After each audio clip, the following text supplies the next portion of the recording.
Yes, I'm ready. Test, test. Sounds good. Let me test one of the ones up there. Okay, thank you.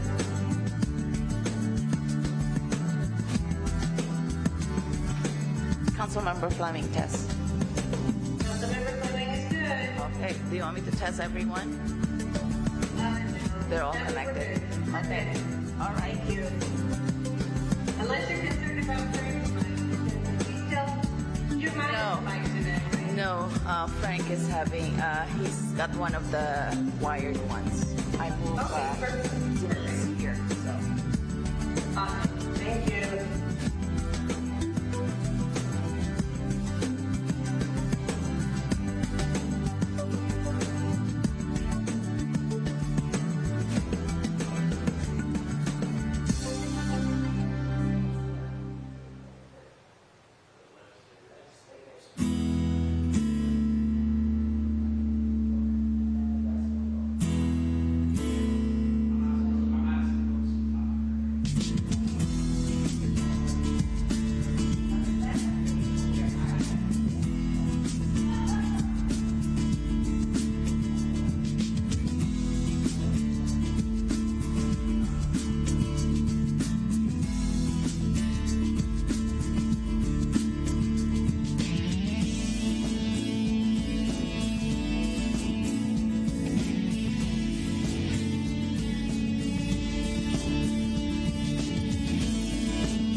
Mayor Javier Figueroa, and I'm calling this regular meeting of the University Place City Council for Monday, June 6, 2025 to order. And we'll start with a roll call by the City Clerk. Thank you, Mayor. Councilmember Boykin. Councilmember Boykin is here. Councilmember Worthington is excused. Councilmember McCluskey. I'm here. Councilmember Fleming. Here. Councilmember Grassi. Here. Mayor Pro Tem Wood. Present. Mayor Figueroa. Present. Mayor, you have a quorum. Thank you. And will Mayor Pro Tem Wood lead us in the Pledge of Allegiance? Thank you. Would you all please join me? I pledge allegiance to the flag of the United States of America and to the republic for which it stands, one nation, under God, indivisible, with liberty and justice for all. Okay, moving on to item number 4, approval of agenda. Calling for a motion to approve the agenda. So moved. I'll second. Any objection to approving the agenda? Seeing none, and it's approved. And so we'll move on to presentations. So we have, we have one person out of the 4. So Oh, we have one online. where? Twine is online. Oh, thank you. So we have a Senator Twina Noble online, and as well as Representative Dan Pernosky here, and hopefully Mari Levitt will join us here soon. But they're here to do the 28th Legislative District report and update to our citizens and to the council. We'll start with Senator Twina Noble. Thank you. Good evening, everyone. I'm Senator Tawana Nobles, and I represent the 28th Legislative District, and just feel tremendously honored to be able to serve in this role. We had a very fast-paced legislative session, but we were able to accomplish some really great work on behalf of the people. And so I do thank all of you council members for allowing us to spend some time talking about the session today, and also just want to thank all of the community members who have provided us this opportunity to lead and amplify the voices of our community all across the district. So I'll just speak really briefly by providing a recap of our 105-day session in Olympia, where we were responsible for major housing investments and new renter protections, where we made sure that there were stronger safeguards for firearm purchases. The legislature provided more tools for local public safety and mental health response. We now have statewide recycling reform, and the legislature did some incredible work on creating safer, more inclusive classrooms for all students. Again, I'll go kind of quickly because I know the council also has questions that we may be able to answer or we may have to follow up on. But this session, we did prioritize affordable housing. I talked about some of our rental protections. The legislature capped annual rent increases to prevent extreme price hikes. Also, the legislature is enforcing housing mandates and has added consequences for cities that won't comply with those housing mandates.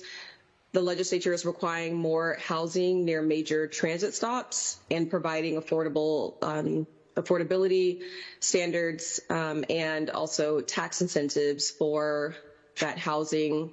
And with updates to the Covenant Homeownership Program, there is now extended down payment and closing cost assistance for first-time home buyers.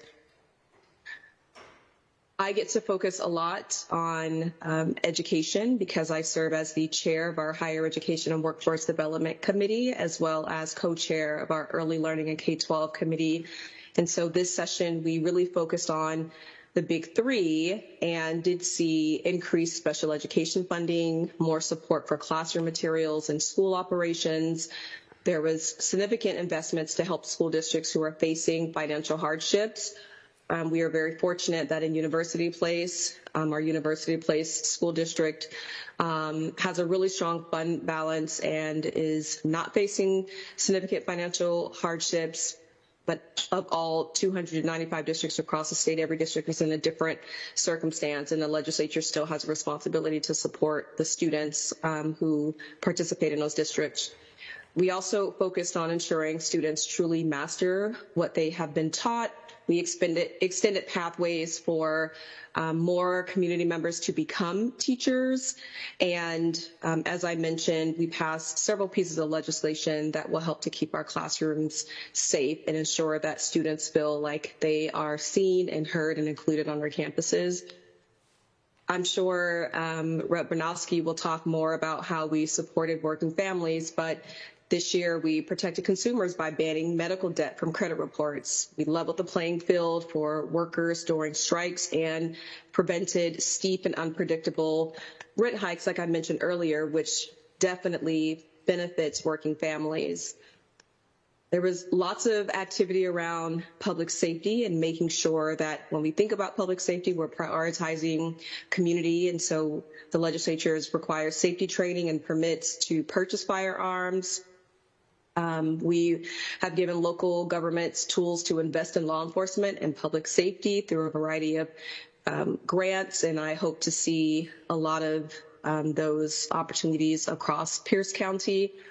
We strengthen protection orders to support survivors, prioritize child safety and custody decisions involving serious criminal offenses, and expanded and strengthened our hate crime laws this year. We are still prioritizing healthy communities in addition to safe communities. So there are new certification standards for memory care facilities and guaranteed emergency care services for pregnant patients, no matter what changes on the federal level. We continue to prioritize behavioral health and invested in home health care workers. This year, as I mentioned, not only do we now have statewide recycling reform, but we are holding producers of waste more accountable and expecting for them to reduce waste as we think about our environmental action and environmental impacts. The Clean Fuels program was strengthened this year. The goal is to cut pollution and to boost clean transportation. And we also reduced harmful emissions from air conditioning and refrigeration services and systems. So with coming into session, knowing that we needed to respond to a major budget shortfall and we needed to balance the budget and we needed to be thoughtful in balancing that budget, I feel that the legislature did some incredible work with the resources that we had by prioritizing core services, prioritizing education, which is critically important to our community, and prioritizing vulnerable communities all across Washington state. We did raise new revenue in order to avoid even deeper cuts and to make sure that we could preserve essential programs across our state. I'm hearing stories across the district and Pierce County of how food banks are not being funded more recently in the way that they have historically. And so the legislature invested $93 million for emergency food assistance because we still have a food scarcity issue. $117 million was invested in local housing programs, and $25 million was invested to support refugee and immigrant communities. I mentioned education earlier. The operating budget invested $750 million for special education and $213 million for classroom materials and school operations, which was the bill that I got to sponsor this year. I will just skip. There's lots more that we can cover. I want to make sure my colleagues get to also contribute, but I think a couple of things that are really important to me is our ability to renew much of the funding from the Community Reinvestment Program, which helps to repair harm and build opportunities in communities historically harmed by systemic injustice. So $100 million has been dedicated in the 25-27 operating budget. to make sure that we are investing in community-led solutions around economic development and legal assistance, violence prevention, reentry programs, and youth and education programs. And so the Department of Commerce will continue to administer the Community Reinvestment Program, or CRP program. And many of you might be reading local headlines about the reparations study that was also funded in this year's budget. And the study will examine the lasting impacts of U.S. slavery on descendants in Washington State, and has several areas that it will focus on, but $300,000 have been dedicated in our operating budget to fund this action study. And the Commission on African American Affairs will oversee the research that will be conducted through this study. And so I'm looking forward to the outcomes from that study. And our capital budget funded amazing projects, including the Chambers Bay Estuary Restoration capital, or at least some funding went towards funding that capital request. But there were lots of local projects that I was able to see funded across our district. But $1 billion, or nearly $1 billion from our capital budget, will be invested in school and early learning construction and other education facilities. Lots of investment in salmon and steelhead recovery, Washington wildlife and recreation programs, and water supply infrastructure, as well as the housing and homelessness investments that total in our capital budget about $782 million for housing and preventing homelessness. So I feel grateful for the work that we have been able to do on behalf of not just our constituents, but all of Washington State, and look forward to returning next session, the latter half of the biennium, to continue this work. And hopefully we will have a healthier budget at that time. And before I conclude, I will highlight there were also lots of investments that came out of our transportation budget, investments in ferries and our Climate Commitment Act, and also a commitment to keeping major projects that were already in the budget on track. And happy to follow up with anyone to provide additional details. But I feel grateful that I get to work with my seatmates, Rep. Levitt and Rep. Bernofsky, and that collectively we get to champion really important issues for Washingtonians and for residents of the 28th Legislative District. Thank you. Well, thank you, Senator Noble, and I'm going to turn it over to the council, see if there's any comments or questions or whatever. So we'll start with Ms. McCluskey. Hey, thank you, Mayor.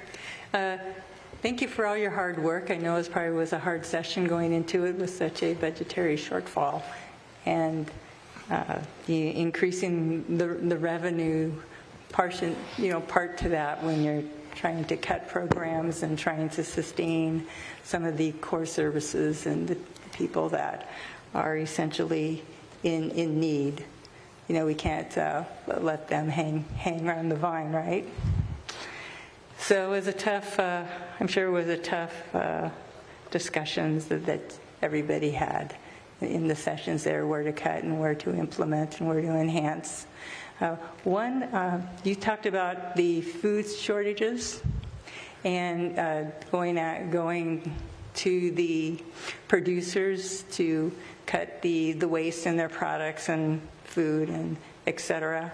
One of the areas that I hear a lot of complaints about is in our schools, the cafeteria, the food, how it's driven.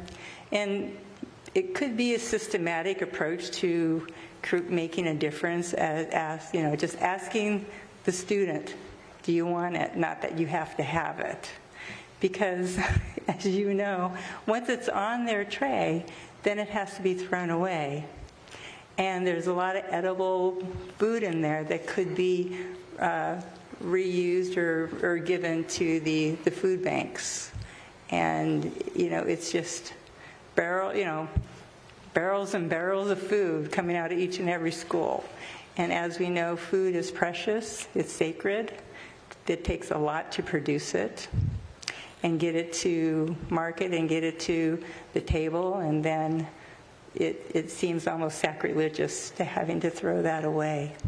So that could be a huge, not only in our landfill, but also putting the food where the people that really need it can sustain themselves with good, nutritious food that our school offers. So that's, a comment there that hopefully we can rectify. If you need my help there, I'll be willing to help in that. Thank you. And also, what an incredible way to teach students leadership and more about sustainability. So I love that idea. Thank you for that comment. Yeah, very true. The other interesting comment you made is that you're incentivizing citizens to encourage them to earn a teaching degree, get a teaching certificate.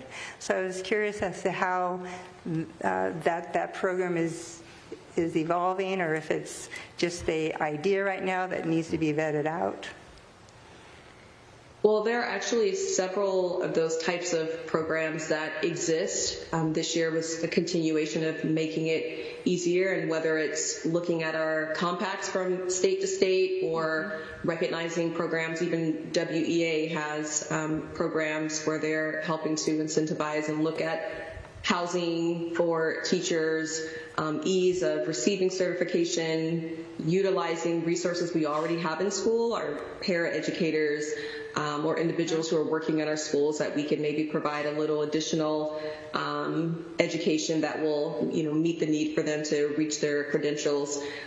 So it's just building on work that is already existing across our state to think of innovative ways to allow folks to enter into the teaching profession. Mm-hmm. All right. And on the backside of that, you hear teachers that are being released, but with the increase of population and children, I don't see how that's going to vet out in the future. So to credentialize more teachers, I think, is smart for our state economy and as a whole. So thank you once again for all your hard work that you do down in Olympia, and I look forward for your next report out. Thank you. Thank you. Councilmember Boykin. Thank you, Mayor. Senator, it's always good to see you. Thank you so much for making time for us. This is really a way for us to be that much more engaging and really helping people understand the impact that's happened in the legislative session of this particular effort. What I'm excited about are the things that you not only suggested that you did regarding core services and still ensuring that we were impactful in terms of what can happen in City University Place, but you also talked about some things that really are outside of our district that really is helpful to all Washingtonians. I am very invested in centering the expectation of equities, if you will. I see that the expectation of ensuring that the CRP program, for example, moves forward for additional investments that really does help communities that really give us all lift. And so I just wanted to make sure I said thank you for that, and want to ensure that if there's anything else that I can help do that has been called out uniquely by Councilmember McCluskey for our high school students, excited about that as well. So thank you so much for being here. That's all I have, Mayor. Mayor Pro Tem Wood. Thank you, Mayor. Senator, again, thank you for being here. Very much appreciate seeing you here and to help us understand what went on in the state. I have kind of a more general question, and that's, I know you guys had to work very hard to deal with a very large budget shortfall this session. My question is with the current uncertainties at the federal level, how much of that risk was baked into your current budget shortfall, or how much do you see that impacting the next session a year from now? Yeah, thank you for that question. And it's very interesting because I think we're trying to figure out how to be proactive, but we have to play defense and offense and think about where we had to try to think about where there could be cuts, and also be prepared to be flexible and reactive when there are cuts that will impact our state. I mean, one consideration is our schools, and not just our K-12 system, but as I travel and visit with universities this interim and meet with universities who are, and I'll use, for example, University of Washington-Tacoma and Tacoma Public Schools. We're preparing to engage in a partnership that would increase diversity in their teaching workforce, and because it used words like equity and diversity, they will no longer be able to receive those federal funds. And so we're trying to think creatively, I think as a community, of how there can be still support for what's really important, more teachers in the classroom, continuing to encourage a more diverse workforce. So the state does have to continue to figure out how it can play a role in supporting those efforts, because there are projects that are being really important projects that are being cut. Pierce County is facing a similar dilemma. So I think with limited resources, we're trying to figure out where to prioritize investments, because it's not about what is like most important. It's just like, where can we invest now versus where we can invest later, and how can we maybe partially invest. And I think the same consideration was made for local nonprofits, who many of them are losing federal funding, and the state legislature just was in a tough position with having to make some cuts and also continue to fund. And I think the one message that we're trying to communicate is, yes, we're playing offense and defense, but also we are not in a permanent situation. Even with our budget deficit, we expect for this to be temporary, and the revenue options that we put forth will be really helpful, but also just the financial position that we are in is not the recession that we saw before. This is a different and more temporary position, and so we should be able to see more investments in the near future. But it's very tough. And I personally don't like the feeling that it has created, where some people are wondering, like, what did we not do right? What did we do wrong? And asking, do we need to shift away from our values so that we don't lose federal funding? You know, how do we need to not say that we care about equity? And I think as a state, we're trying to make sure that we communicate. We want to continue to make our values visible, and we'll continue to try to be very wise with Washingtonians' tax dollars as we make these investments. But it's a really tough position to be in, to balance a budget, experience a budget deficit, and also see so much of our community lose federal dollars, including, the positions where the state may lose federal dollars because of where our values are.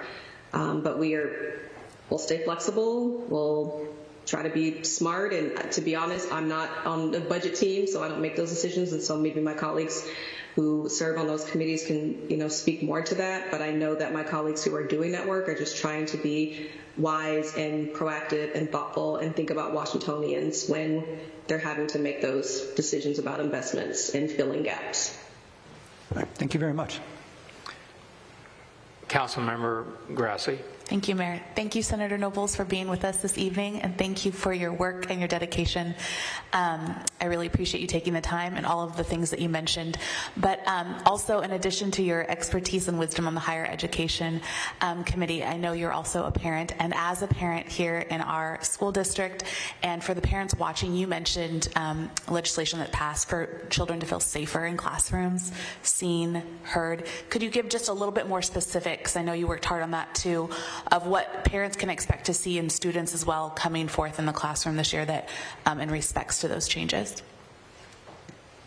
Yeah, I mean, there's a broad range of initiatives. Some of them we've seen in media because they receive lots of attention, but there are also ways that we're having students feel seen and heard by allowing them to contribute to curriculum and have a say in what they're learning, and being able to demonstrate the mastery of a subject in a variety of ways, and not just test, right? And just, read a textbook, but thinking more creatively of how someone can demonstrate language, or, proficiency in math or English. But then we did pass some, more controversial pieces of legislation that really tie into protecting the LGBTQ community, which I think it's important to name and say, especially it's June, it's Pride Month. And so there are some very controversial pieces that allow students to be able to feel protected at school, because in schools our number one customer and our priority is students and their academic success. And so making sure that we keep our legislation in alignment with current law was really important this year, and making sure that students who can identify how they want to identify, and that the laws are followed when students are at school. But then also this year, I also passed a piece of legislation that we were able to tuck into another bill that speaks more clearly about students and how they want to be identified, and just broadening some of those definitions, thinking more about neurodivergence and the importance of having language and definitions, because our community is very diverse, and the more that we know, the more educated we can be, the better I believe we can treat each other and respond to each other's needs and the beauty of our difference and also similarities. And so there's legislation that is helping to also just provide clarity around how a student may want to show up in our K-12 system. But I think there's other, incredible pieces of legislation that allow students to have more voice and be seen and be creative, even with technology. There's conversation around fear of artificial intelligence, but I think students are saying, like, hey, we have to continue to move forward and progress, and we need these tools to help us to be successful in the classroom.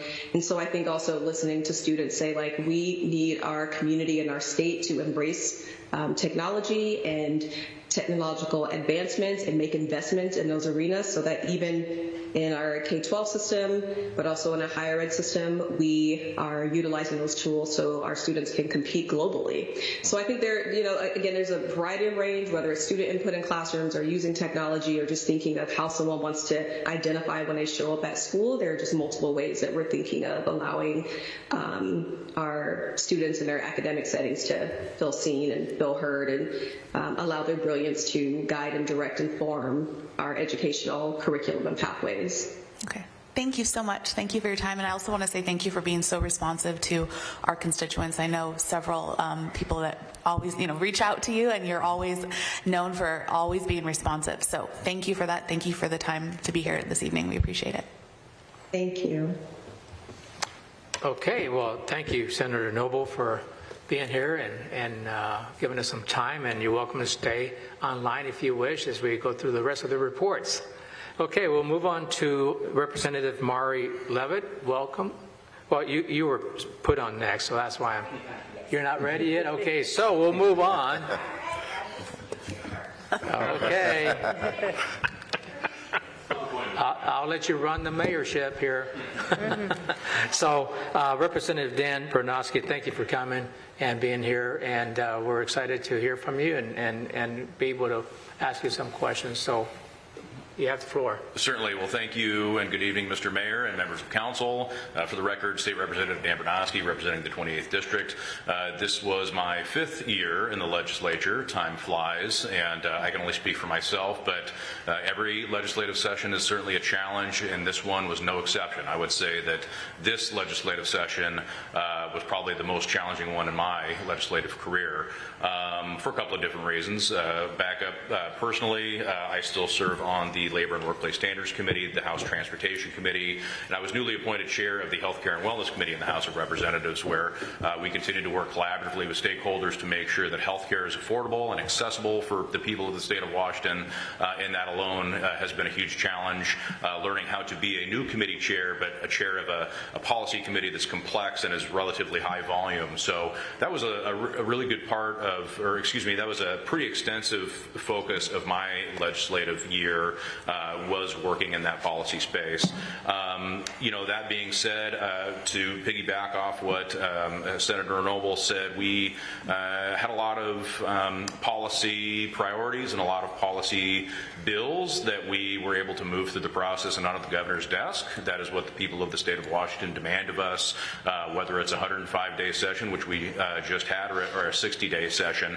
So we work on quite a bit of volume, but when those policy bills move through the process, and now we are presented with the daunting challenge of working on a state operating budget, a state capital budget, and a state transportation budget, the focus shifted from those policy discussions onto the fiscal discussion, which we can't enact several policies without the fiscal means to effectively implement those policies.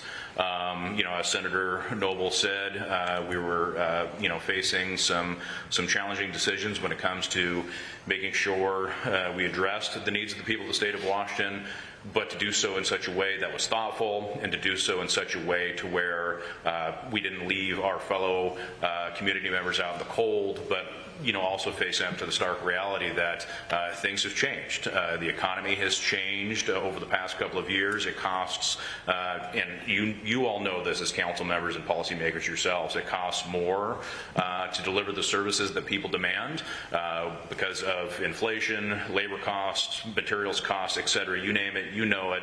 But not only that, we're seeing an increased caseload, a caseload for the services that we have dedicated ourselves to providing to the community, to the people of the state.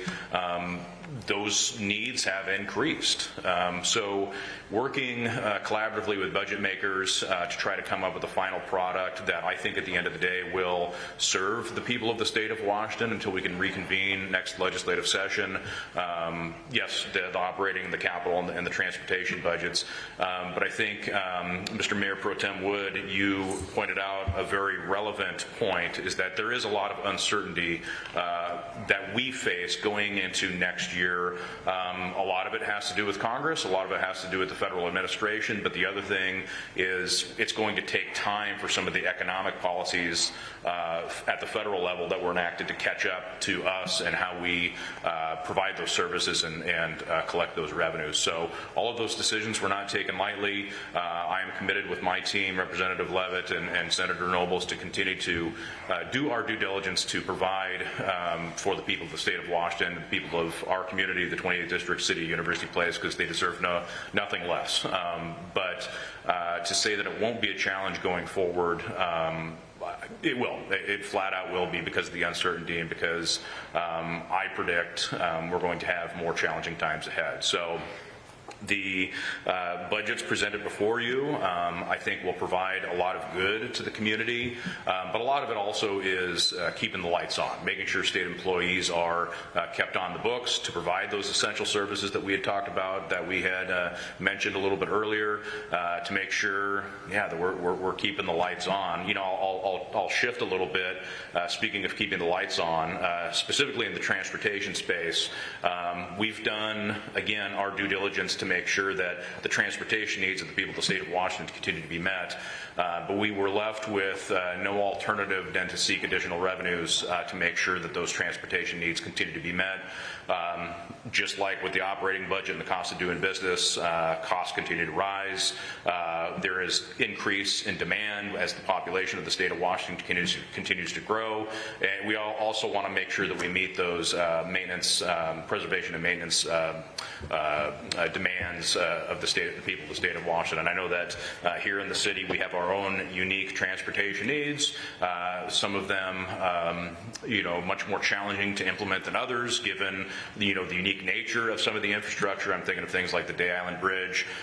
We will continue to collaborate and work together to figure out solutions to those issues, but that is another space where we had no alternative than to meet the demand of the people of the state and find new ways to continue to provide transportation resources. I think I can certainly answer any questions that you may have, but that was my experience this legislative session in a nutshell, was learning how to take on a new committee chair role, but also to think very thoughtfully on making sure that we have a government that works for the people of the state of Washington, that we can meet those needs that people expect us to meet, and it'll continue to be a challenge going forward. So that's why collaboration between all levels of government continues to be important, here in the community, but also with our partners at the federal level, to figure out if drastic changes do come forward in something like Medicaid funding, for example, we're going to have to continue to collaborate to meet those needs of the people of the state. So with that, I think my good senator covered a lot of the things that we had worked on over the past year, the past 105-day session. But I'd be happy to answer any questions if you have any, and if not, I'd be more than happy to pass the microphone on to Representative Levitt as well.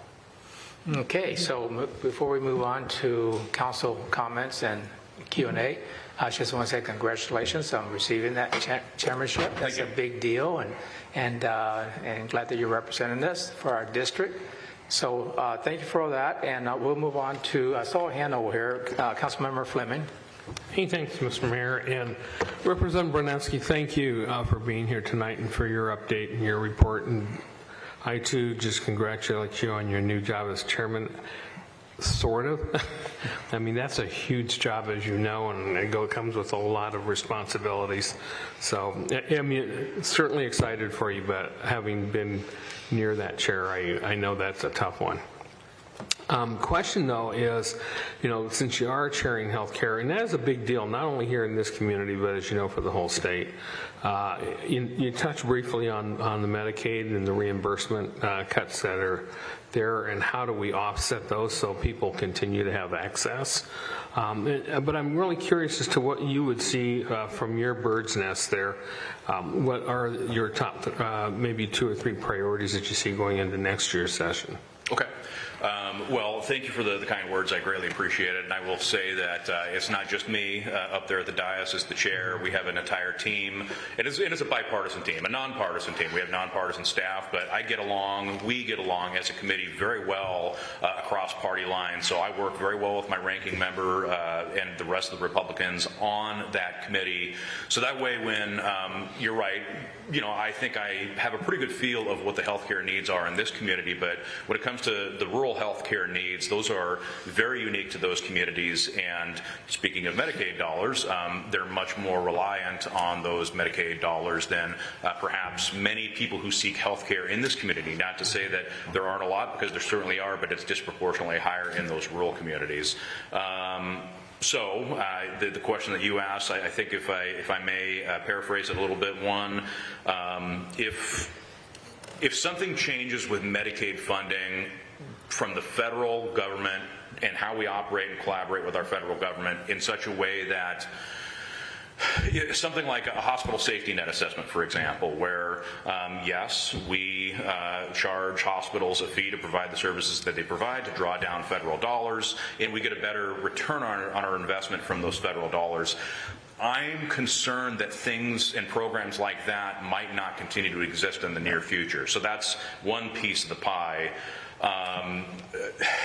Mr. Fleming, I have serious concerns that we will be able to continue to provide health care as we know it today without that cooperation and partnership from the federal government. I just don't know that we can meet all the needs of the people of the state of Washington in the healthcare space without that continued federal partnership. And I have grave concerns with the ability for people to go out and get health care. And if somebody's not on Medicaid, that doesn't matter. It's going to impact all of us and our ability to see the doctors we want to see. I think there's going to be real challenges with the way hospitals are going to be able to continue to provide care. So again, that partnership with the federal government is going to be key. And that's going to be a big part of how we move on to next session, what the next session's priorities are going to be.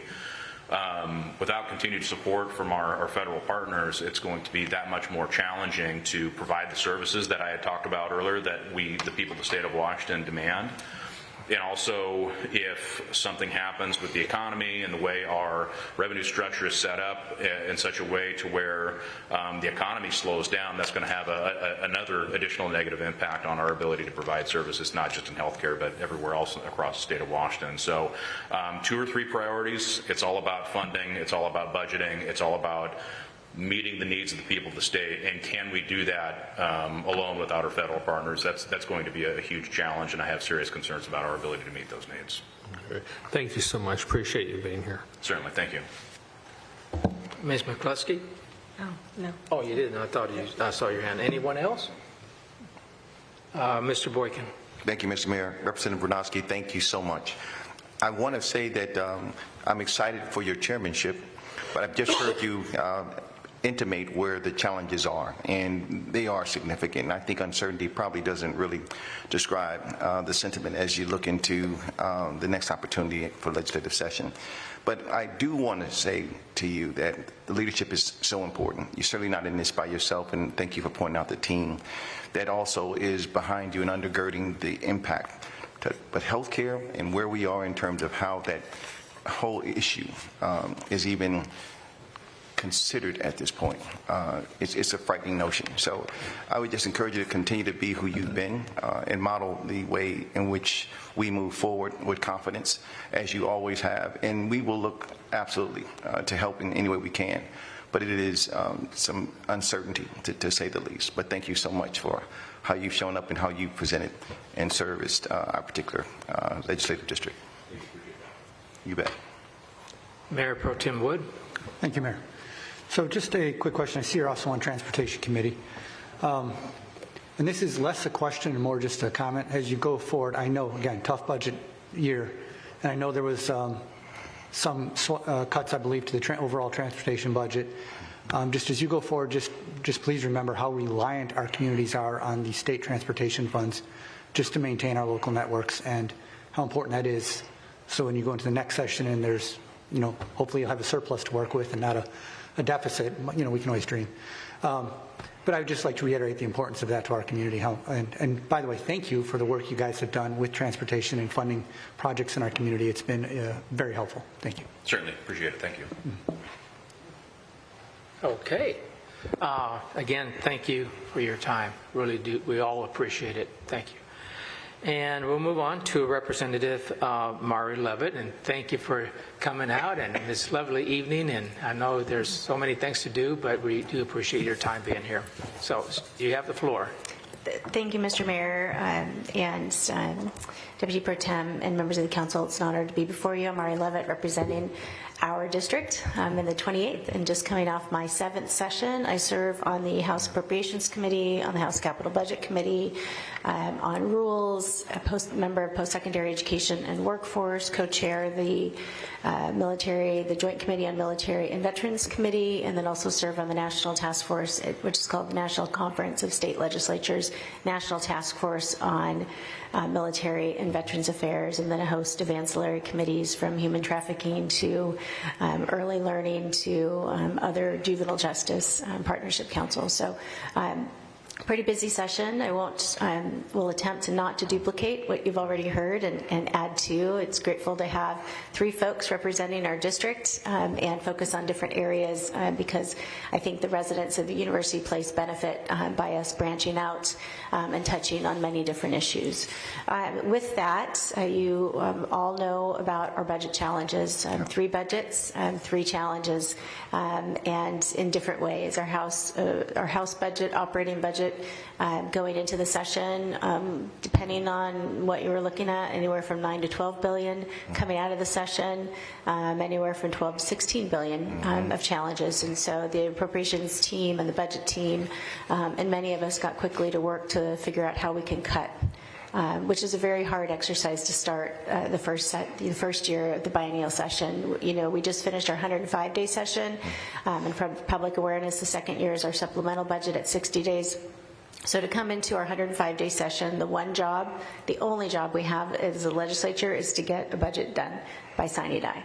And so I can say that we did that, but it was a painful process and painful journey to get there. So again, we went to work, cut about half of that deficit through cuts. Cuts across the community, cuts that folks from Pierce County are going to be feeling when the budget rolls out, cuts to staff who are working in nonprofits in Pierce County and beyond.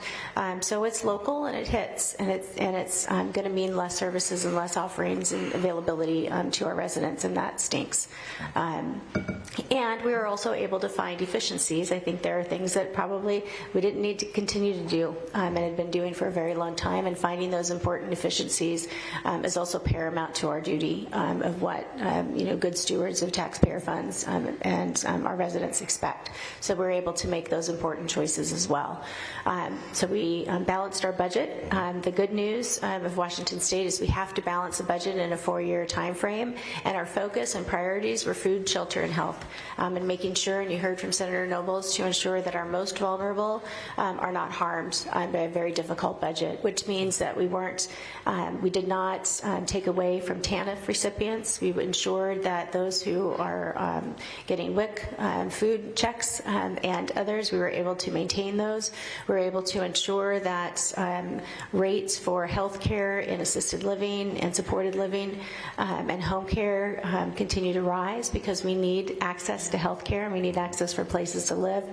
And we also made sure that those who are on ECAP and receiving early learning services weren't removed from those opportunities in ECAP and early learning, and expanded the definition for early learning, which is very important. Many of our children in University Place are involved and enrolled in early learning programs. We have ECAP here in University Place at Evergreen, and so really important that we continue to maintain those slots and not take away a family in UP getting those services. And then also we're able to, most importantly, as we talk about schools and learning and an ability to be successful for our children, we were able to maintain the meals and food program in Washington State, and then of course in University Place School District. Those families won't see those meals cut, nor the summer meal program that we're able to provide. So important cuts that were made, but also important savings and efficiencies realized, and yet still able to serve our most vulnerable population in the process, and maintain our rental assistance and utility assistance programs. We know that many of our residents in UP and Pierce County are one paycheck away, or they're one eviction, they're one rent not paid away from an eviction notice. And so being able to keep those folks in their homes where we can was really important. It's a program run, as I know you've had presentations through Pierce County, but it serves residents in University Place as well, so super important. And we did it with not raiding the budget stabilization account. So we have a healthy reserve because we know that because the revenue growth has slowed, we suspected the revenue forecast in June was not going to be rosy, and sure enough it wasn't, just last week. And I'm not a doomsday girl, I'm not, and I'm also a pragmatist, and I suspect, I'm not sure where we're going to be September, October, depending on what's happening at the federal level. So really important that we maintain and watch carefully what we're spending, how we're spending it, and invest in those programs that are serving our seniors and most vulnerable. So to that end, we were also able to do a property tax exemption for disabled veterans.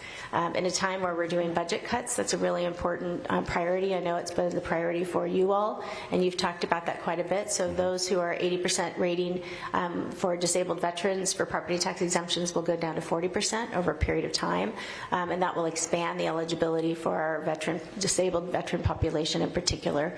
And so we'll be working with assessors across the state, including in Pierce County, to make sure that we get the word out to our disabled veterans through VFWs and other programs that serve veterans, to make sure that they're aware of that tax exemption if they meet the income eligibility.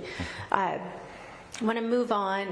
The other thing I will say, I didn't hear the beginning of Senator Noble, so apologize if this is duplicative, but I think it's historic that we were finally able to remove the special ed cap. Big issue for University Place school districts and school districts in the 28th, as which we have 5 of. And removing that cap means that more students and families with developmental disabilities can get served. It was an arbitrary number. It was a stupid number, if I can be so bold to say, and it was harming families. And it's about darn time that we were able to remove that cap and invest $775 million in special education finally. So big win for special ed, and I hope that our families will start to see those results in UP and beyond soon. And then we also remove the arbitrary age. So when a student who's a developmental disability, often, as we know, ages out in 21 in UP, even though they may turn 21 in January and November, but they're still in that school year, they can continue in the school year. They're not going to get yanked out of school mid-year, which is very disruptive to a student who is still continuing with a developmental disability to get services, to pull them out with a family not sure what they're going to do, so they're able to continue and end the school year. It seems small, but it's very important to those particular families who have faced that year after year after year.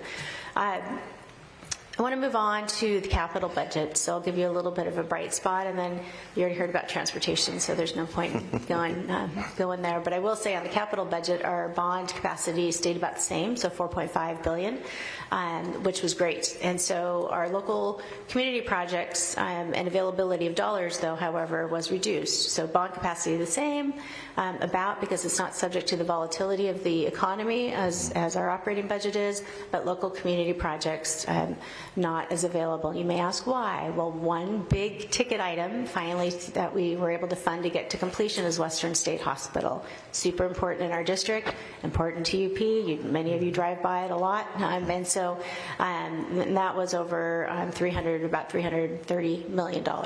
Big ticket item, and we had to finish that. We also had to finish some work up at UW in one of their facilities, also a big ticket item that took a big chunk out of the capital budget. And then one other one, and for the life of me, I can never remember what it is, but it'll come, and I'll send you an email and tell you, but it was a big ticket. And hopefully it'll come before I'm done talking. But because of that, it was very difficult. And so we all set low expectations for you all, like don't ask for a lot, don't expect anything, the low, the better. But fortunately, that wasn't the case. We were able to get about $500,000 for our apple orchard improvements. So very exciting for UP. That's great, great, great news. And then we were also able to get some really important investments in capital budget across the 28th, whether it's the Steilacoom Cultural Center, finally able to finish that. So I hope that you'll come and see that beautiful facility, or whether it's projects for lake improvements and water park improvements in Lakewood, et cetera. So you'll start to see the fruits of our capital budget, very successful in the 28th, and very grateful. I want to talk a little bit about transportation and then move into public safety and then probably close there. But on transportation, again, it was a very difficult year. But to your question of making sure, I think Councilmember Wood, of making sure we're not forgetting about transportation as we go into it, we didn't have programs or projects cut in the 28th. There were many projects across the state where members got a visit that they were told, you probably will have to pause your project. We're going to have to pause it for a period of time, and the question would be, well, for how long? 6 months, next year, 2027, 2028? Well, indefinitely, we're not sure. So we didn't get those visits. Well, we did kind of, but in the end, we didn't have to sacrifice any projects that weren't done already, and so very grateful on the transportation. But we were focusing on the primary projects in the Move Ahead budget where we promised citizens that we're going to get stuff done, and that includes 167, 509, and others that people and residents expect to finally finish. And so those investments were made very intentionally, very thoughtfully by Chair Fye and our transportation team to make sure that we were continuing what we promised, and then also not starting projects where we know we're not sure we're able to deliver. And so I think that was a good, thoughtful way to do the transportation budget, to focus on maintenance and preservation and infrastructure and finish up the projects that we've started, and grateful for that. We're also able to continue the Kids Ride Free program between Steilacoom and Anderson Island, super important for those families in the 28th, and that program was not cut. And so those families will continue to get Kids Ride Free on the Pierce County Ferry, along with other county ferries. On the public safety front, really important, I think we talk about that, because we got a lot done, and that may not have made the news, but I want to tell you a few things. One, I start by saying I'm very grateful to Councilmember Worthington, who came down to testify in House Bill 1133, sexually violent predators, and closing loopholes has been a priority for you. You've had several public safety meetings on that particular topic over the last couple of years, hearing from citizens over in a particular area not too far from here. And so we got to work and were able to get a bill passed and signed by Governor Ferguson this year that closes a loophole for how folks count time when they're released. In the past, they've been able to count, if they're in a community facility, that they were able to count that time as non-custodial, and that they were continuing to make improvement, but technically it was still custodial. So you can't count it as non-custodial if it's still custodial. And so making sure that we're making good determinations of release for folks, and that they're actually serving the amount of length that the community would feel safer, which is important. So really important tool for the prosecutors.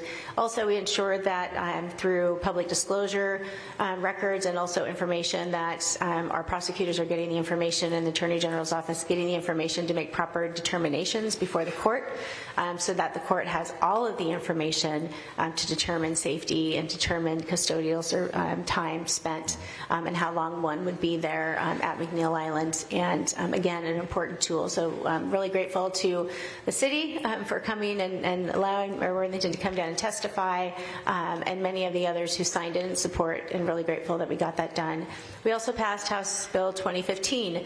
You and our citizens have voted for a tax on public safety, and grateful for the positions that we're able to fund as a result of that. 2015 will allow other jurisdictions to do that. It's a grant program, and it's flexible dollars, so it could be used for law enforcement, it could be used for prosecutors, public defenders, crisis response. It really provides that flexibility of what an individual community may need. Some don't need more law enforcement officers because they're full, and they may need prosecutors, or the courts may need additional assistance to process folks through. Not the right word, but you know what I mean, to move folks through who are on the docket. And so it'll be up to each jurisdiction to assess if it works for them and be able to apply. Important. We invested in domestic violence options for survivors. Domestic violence continues to rise, and making sure that we're protecting our survivors and infusing crime victim supports has been important, but then also hold those perpetrators accountable for their decisions, and making sure that we're focusing on that. And then we also are making sure that we are addressing speeding, excessive speeding. Excessive speeding I know is a concern for University Place residents. I see it on some of the social media feeds. I know that you all have had a public safety meeting about it, or will be. And we had a young woman die whose family lives in University Place. Her and 3 other children died in a fatal crash in March of 2024 in Renton. Andrea Smith at the time, grew up, graduated from Curtis. Her family lived here in University Place. They lost a daughter. Her children were also in the car, and 2 of her children ended up in the emergency room and have permanent long-term health challenges as a result of that crash. And so we're making sure that people who are excessive speeders or super speeders, if you will, are going to be held accountable, similar to the ignition interlock program, where they're going to have a assisted interlock. It's not like an interlock, but it's like that device put on their car. It also is a tool for law enforcement and a tool for courts to impose those either pre-sentence, post-sentence, or as part of the sanctions, that they have to have this on their car if they want to be able to drive. It also could be great for teenagers, but that's besides the point. But again, this isn't taking away, driving isn't a right. It's not. We weren't born in the Constitution with driving as a right. And if you are excessively speeding, if you have a suspended license, the reality is 75% of those who are speeding are on the roads anyway. They're driving anyway. So this is a way to ensure that if folks are going to drive, and as a tool for our courts, that they're going to drive safely, and it literally will not allow you to speed. And so we have to clamp down, because it's the top 2 reasons we have fatal crashes in University Place. And then there's some other great public safety. We made sure that we're addressing animal cruelty, because those who hurt animals in pretty violent ways are more likely to hurt humans. And so we increased the penalties on that. We also made sure that anyone who steals property from our great first responders or emergency medical facilities are going to get a very severe penalty and increased sentencing as a result, because we know that first responders need their equipment, and they need to be able to respond quickly. And when they have stuff stolen or property damaged or destroyed, it's problematic, and it hurts residents, and certainly West Pierce will benefit from that. Host of other things I could be talking about, many public safety items, again, whether it's addressing organized retail crime, to domestic violence, to human trafficking, and making sure we're continuing on that front. Very concerned for human trafficking as FIFA comes along. So do traffickers. It's prime territory, and Pierce County and our surrounding area are going to have fan zones, and that's a concern across our state, and certainly in Pierce County.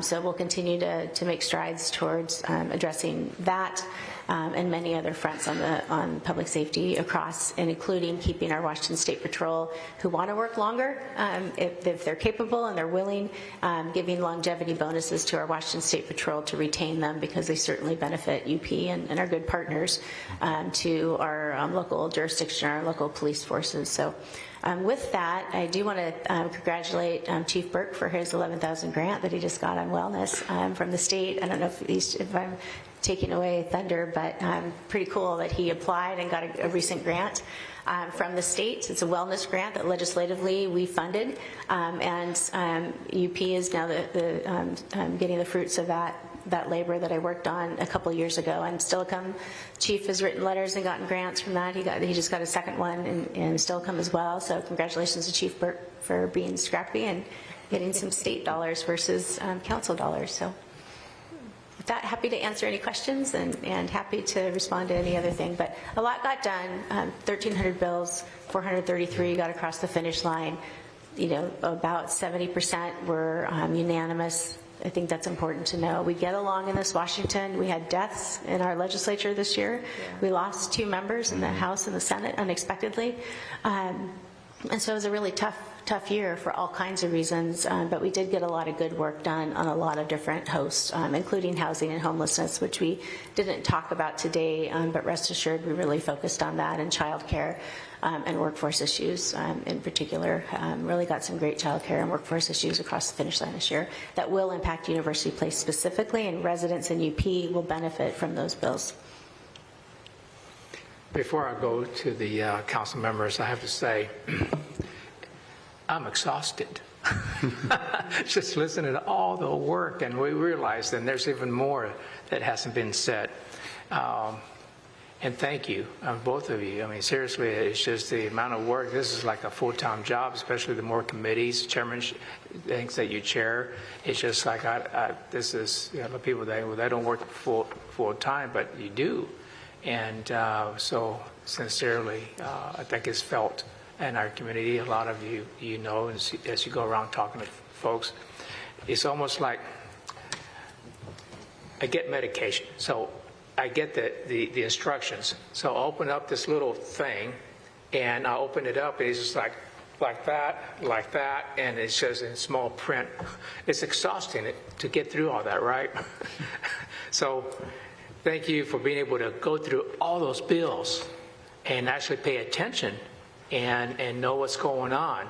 That's what that reminds me of, all those bills and which one's good, what's bad, what's the intent. It's something I just really feel that it needs to be said. So thank you. I'll move on to, I see several hands over here, and the quick one was Councilmember Fleming. Thank you, Mr. Chair. And Representative Levitt, thank you so much for what you do for our community and for our city. I mean, I know you work tirelessly. I've shared this with you before. I don't think I've ever known a representative for the 28th that has been as highly engaged as you are, you know, in ensuring that really the district is well represented down in the ledge, down there. I just want to highlight a couple of things. You know, you talked about the vets and the bills you've worked on for the veterans. A huge thank you for that. I know we have several veterans up here, and I think we may have some down there, but thanks. Well, awesome. So we got veterans everywhere here. But thank you for that one. That's huge. That's a huge bill. And I think the bills on, you know, when you talk about the vulnerable population, special education, you know, the women and children in our state certainly deserve those protections that you talk about, and especially when it comes to food deserts and what have you. I know the bill on sexual predators was huge. Thank you for that one. I know here in our city, one of the things that we really talked about a lot was notifications and how do we notify the people that live within reach of those sexual predators in the community. How do we notify them and protect them? And I hope that there will be more work to come, you know, in that area as we move forward. Public safety is always great, and I know you've been like on point for public safety, and again, we thank you for that work. So, you know, just kudos, and thanks for being here tonight with the rest of the 28th District Legislative Group, and for what you guys do down there. Just so appreciate it. So thanks. Thank you. May I comment on the community notification, Mr. Mayor? Yes, ma'am. Thank you. So last year I had a bill on community notification, and we got it funded in the budget. And so that position has been hired by the Special Commitment Center. Tyler is his name. He's working full-time and has been for several months, and has been working with communities all across the state on community notification, outreach, as they plan for LRAs, or least restrictive alternative sightings. He's been busy. I just had a meeting with the Special Commitment Center and the Assistant Secretary for DSHS last week, and asked how that was going, because we funded it last year in the budget, and that program is going successful. It was not cut in this current budget, because we know how sensitive it is to communities across our state. It wasn't just UP.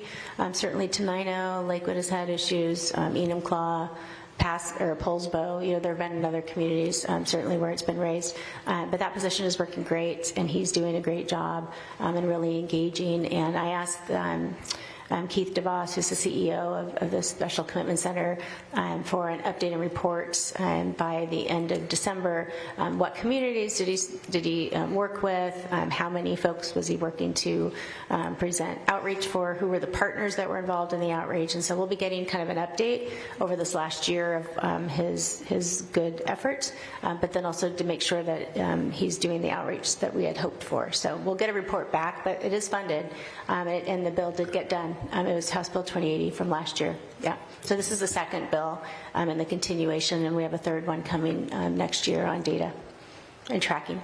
Thanks so much. Very good. And please feel free, Ms. Levitt, to just communicate after each council member if you need to comment.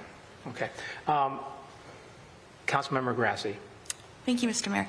I just want to say a personal echo everything that Councilmember Fleming and others have said to Rep. Levitt. Thank you so much for being here this evening, and thank you for outcomes. I have not heard the phrase, she gets things done, more often than when referred to for you, and I just want to say thank you. Your outcomes and your deliverables, and you're all heart and all work, and that means something, especially in this city, and so I just want to say thank you for your, I know you just touched on it briefly, but child care access, and for a military spouses as well.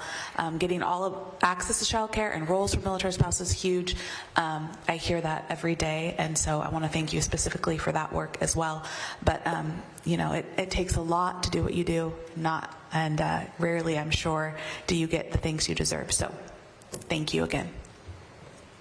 On the child care front, specifically for military families, Senator Riccelli, who's from Spokane and has Fairchild, represents the kind of broader Fairchild area.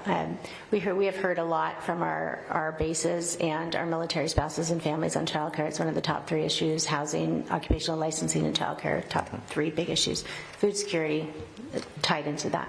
But the bill that was passed this year would allow child care facilities that are off base, but in proximity of bases, to follow the federal guidelines if they already are certified by federal child care accreditations through the military.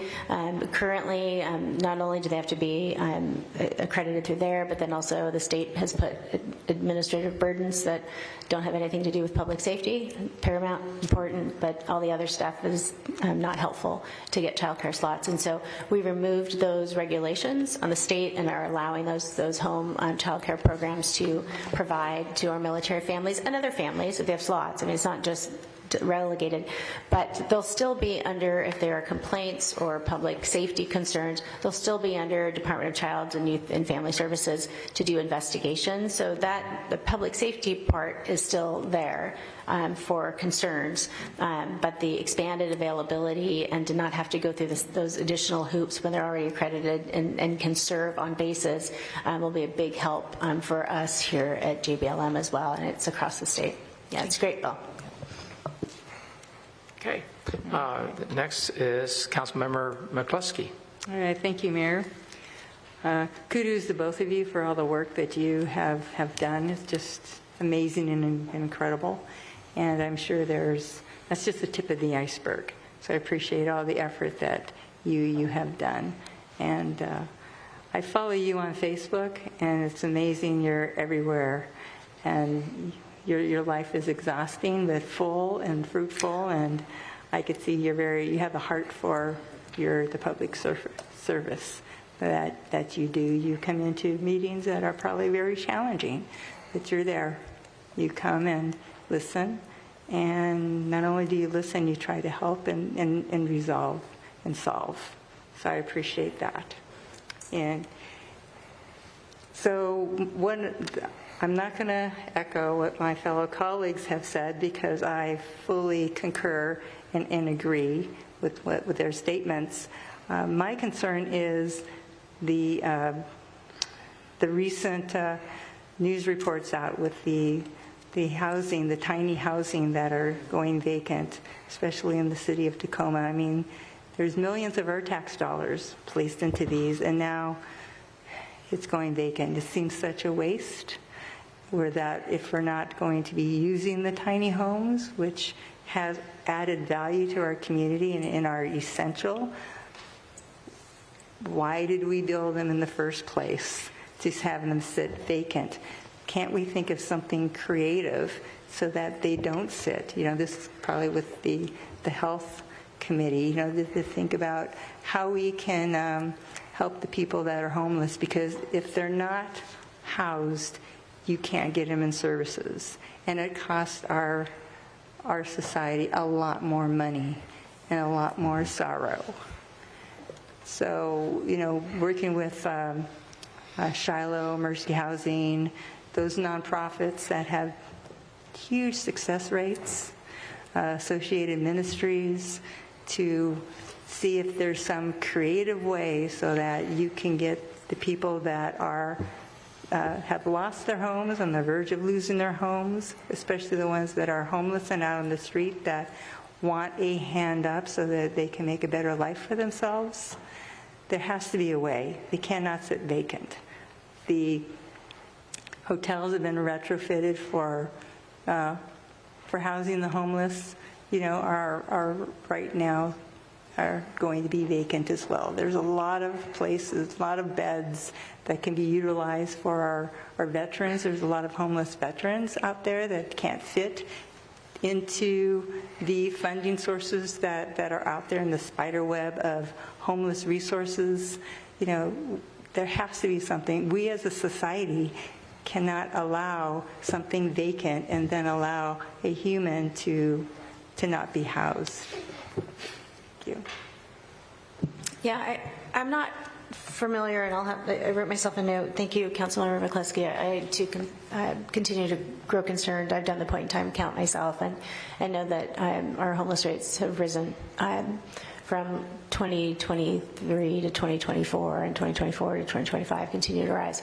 The Tacoma shelter beds are going to lose funding from the state. Well, they're not losing funding from the state, but they didn't get the additional funding that they asked for. Let me rephrase that, because that suggests we're taking away. We're not taking away, but we didn't fund it at the level that they had hoped to get this session. We have funded it. When I say we, the state, of course, has contributed to the vast bedding, shelter beds that Tacoma has been operating, which, by the way, primarily by themselves. So they have 80% of the beds, and they are funding 80% of the cost, or bearing the burden of the cost for shelter operations of over 300 beds. And the state has contributed quite a bit, millions as well, but we were unable to fund it at the total that they had hoped to get in the operating budget. We came close. We didn't quite come close enough. There's a grant program that we put many millions into that the city of Tacoma could apply for. They did. They received about $3 million. They were hoping to get $6 million. So that means that they are going to be operating several beds, but they're also going to be closing some. So I don't know, to your question, if in the ones that they're going to be taking offline, if those are the ADUs, and I can find that out. I know they are. I have pushed them and have asked the question during session when they were asking for these millions that I knew was going to be really difficult to deliver on. I didn't think we were able to get there. And if they've asked Lakewood, if they've asked UP, have they broadened their request? Did they ask Pierce County to get ARPA dollars during this time? Because Pierce County has the 0.1% for housing now. They finally passed that. And so could some of those dollars, because it's not a Tacoma problem, many of the folks who are in those shelter beds are not from Tacoma. They're from all over Pierce County. Puyallup, did they ask Puyallup? Puyallup's a pretty large jurisdiction for money to contribute. SHAPE is this, the South Sound housing focus, and then they're also starting a regional housing authority through Pierce County. I hope it's not similar to King County, because that's not a great model in my view, but so I hope it's something different and actually is effective. But I don't know, but the answer to those questions that I asked was no, we haven't asked. And I don't know why, but I think it's a responsibility of UP. I think it's a responsibility of Lakewood, particularly Lakewood and Puyallup, because they're larger jurisdictions. And so I think there is many conversations are going to happen this summer to figure out how do you fund those beds. But I will find out if those tiny villages are tied into the ones that are being no longer receiving clients because of not receiving those dollars, or if these are additional tiny villages that are just going unused because they don't have the dollars. And I suspect it's the latter, and they're separate from the shelter beds of the 300, because many of the organizations that you mentioned are receiving state funding to do housing. So I'll figure that out and let you know, because I too am concerned. I was very concerned at the end of session that we weren't going to be able to make it okay. People said it's going to be fine, they'll get the Commerce grants. I'm like, they're not going to get what they're asking for. I just felt it. They're not, and they didn't. But I don't think that Tacoma can bear that burden, and so that is the conversation I want to have with Executive Mello, with, I don't know who the mayor is in Puyallup. I should probably know that, but I don't. It's not my jurisdiction, 25th. But I know who the mayor is in Lakewood for at least the last few minutes, and so I think it's behooving of all of us, and they're going to get a new city manager in July in Lakewood, and I think that all jurisdictions are going to have to step up, including the state, to do more, but also Pierce County and SHAPE and others, and make this a priority, because you're right, we can't leave people on the streets when we have beds available. Yeah, it's irresponsible. Yeah, that was the essential purpose of the UGA, Unified Regional Agencies, to come together and discuss as a county everybody's piece of that pie. And so that has yet to be discussed. It's probably will take another year before all of that is vetted out and filtered through.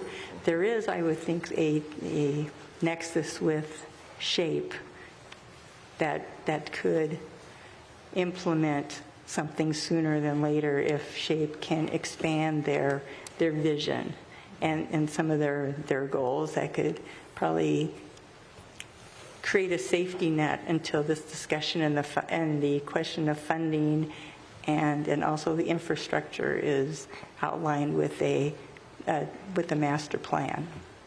And I asked SHAPE that same question too. Where have you been? I asked them that at the end of the session. Why weren't you involved in this conversation? What are you doing to get the funding? I did too. Okay. So I sent them an email. Actually. Yeah, I didn't want to call them out, but since you did, I asked the same question to their I didn't get a response, though, did you? I sure did. Yeah, not to my satisfaction, but to no, I mean, not to the fault of the individual who responded. Very competent person, but it's not the whole issue. The whole issue is not satisfactory to serve residents, and particularly homeless or unhoused residents here in Pierce County. Yeah, I think there's two big hairy balls, and so he wants to just approach the one big hairy ball, but they're both one in the same in some cases. So, yeah, well, keep me posted and let me know, and we'll march on. Thank you. Okay, we'll move on to Mayor Pro Tem Wood. Thank you, Mayor. I'll add my thanks to everybody else here just for, again, your hard work and always being involved. And one thing I want to particularly point out is I always get to see you down at the South Sound Military Communities Partnership meeting. You're always there. Thank you for that and your interest in taking care of military and veterans. And you already actually addressed half my question, which was on child care for military. The other half I wanted to ask about was, I know it's a big MCP concern, is housing for military, trying to find housing they can afford sometime within, a reasonable driving distance of post. What do you see as the way ahead from the state towards that? Has there been any thought put into an approach for that? Well, two things. I was at a housing ribbon cutting, maybe, I guess that's what it's called. I had to think of that wasn't the term, but anyway, it was a celebration of new housing units that are being built on JBLM, so it was on base. And it's a super exciting project that's going to house several of our military families because there's not enough housing, and so this is going to create over 100 units of housing plus. I think the goal is to get to over 500 units on base, and they're continuing to find areas on base that aren't part of the runways or aren't part of training facilities, and where they can to utilize unused land that allows them to develop for housing. So that's the first thing. I think JBLM is doing a good job of recognizing their challenges and trying to handle it themselves with our help. The other thing is through moving on housing supply. DuPont's going to be doing a great housing development here soon. They're close to base and certainly within driving distance. City of Lakewood is having to change their zoning. I know, much to sometimes your chagrin, sorry. But we are moving on housing supply and to remove regulations where we can, reduce permitting time and costs and fees where we can at the state level, working in partnership with local jurisdictions in Pierce County and master builders and developers to reduce the cost of housing to get more units built. Really hard in times of inflation right now for those to get financing to build these housing projects, and so we're trying to make it palatable through tax exemptions. We'll have another tax exemption bill coming forward that was introduced this year. I introduced House Bill 1717, working with the cities. AWC loves it. It's really going to create housing and cut down the red tape and move housing units to get built faster, and so that's a compilation of cities, the governor's office, master builders, the realtors, a bunch of folks are all involved in that bill. So it's a culmination of a lot of efforts in the local areas of Pierce County, of Spokane, over in Kitsap, next to Bremerton, up Whidbey area. It's very expensive. Marysville area, Skagit County. Think of a base. Everett is another jurisdiction, and they're all having challenges as well. And so those are some of the things we're doing, working with the military, working with jurisdictions, requiring stuff to get lifted, working with commerce to get more. We infused the historic amount in the Housing Trust Fund this year, over $600 million. To give context, when I started, it was $150 million. Huge investments. Also made it easier to convert commercial to residential. It's not that easy to do, by the way. People think, oh, just, add more walls. It's not that simple. And it's complicated and expensive, so we're trying to make that easier. Also did a lot of condo liability reform this year to make it easier to build condos. Those are great for military members.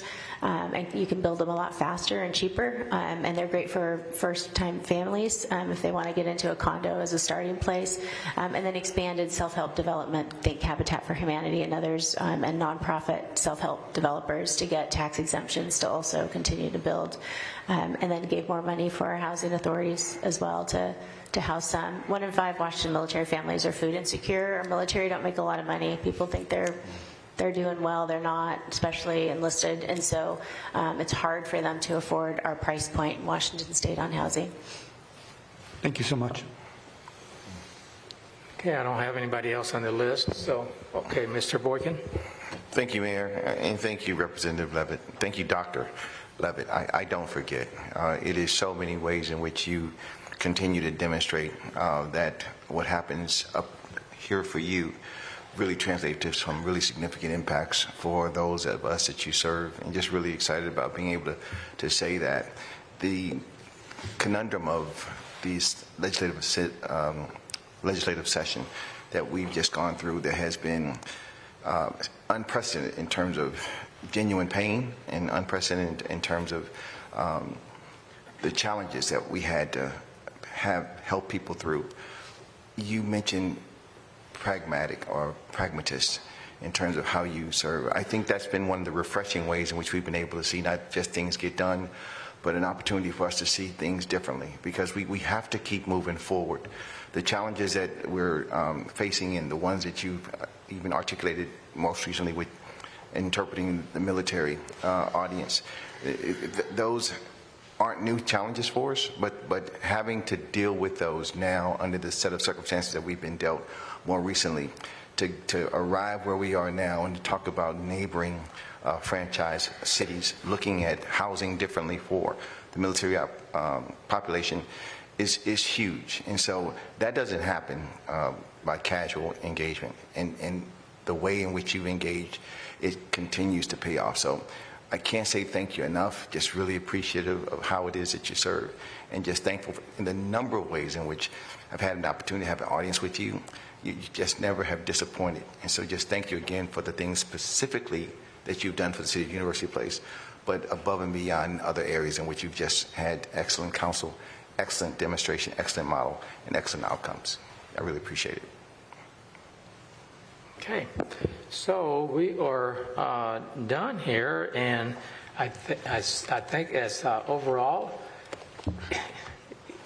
I don't know what to say other than thank you. So thank you both for being here, and we look forward to seeing you in the community as we do, and we look forward to our next big event.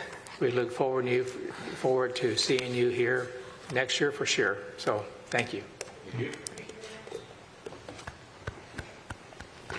Drive carefully.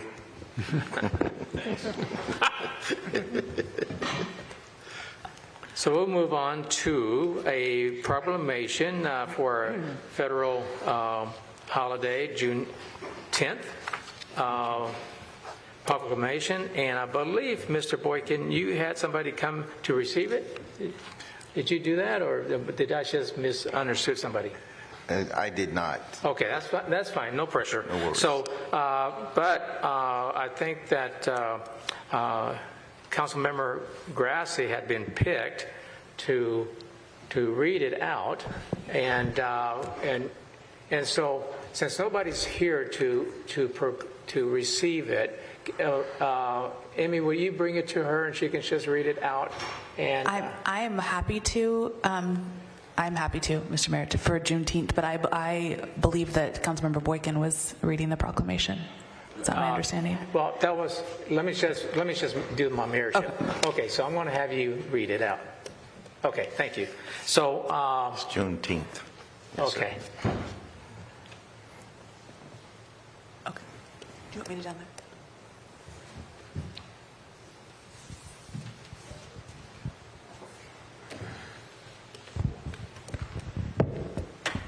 Okay, thank you. Well, this is an honor. I don't believe that we've had a city proclamation for Juneteenth previously, have we? No. So this is the first time. I'm honored. So, whereas on June 19th, 1865, General Gordon Granger announced that slaves in Texas were free by order of the President of the United States.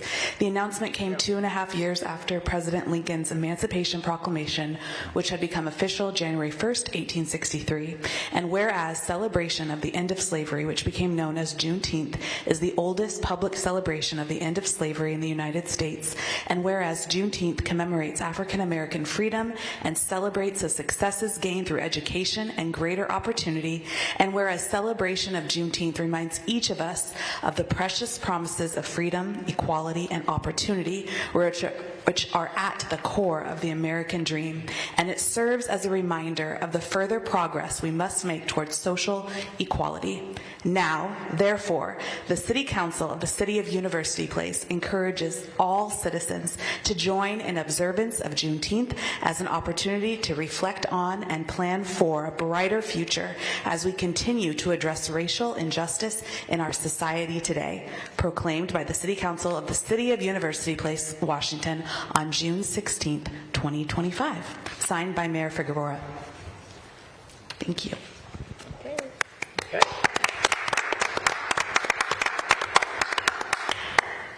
And moving on to item number 6, public comments.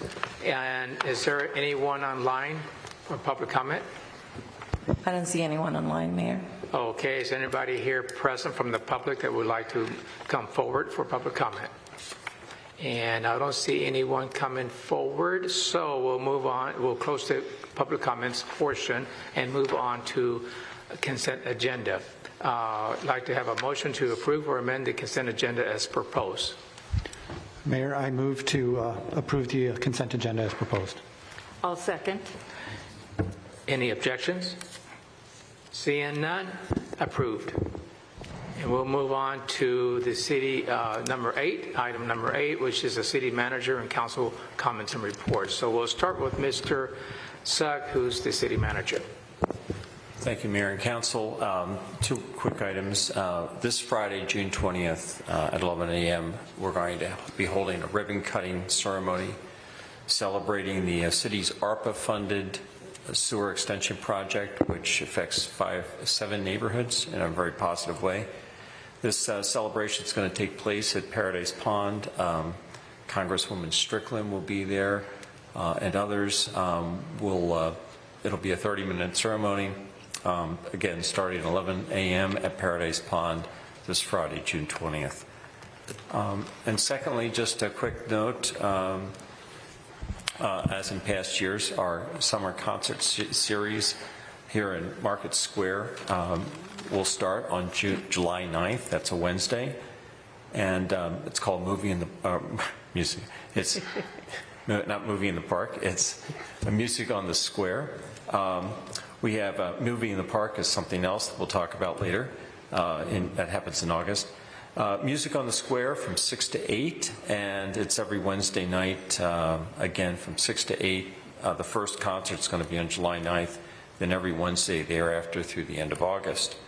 And with that, Mayor, that's my comments. Thank you. Okay. So we'll move on to my right and go to the left of me, and we'll start with Councilmember Grassi.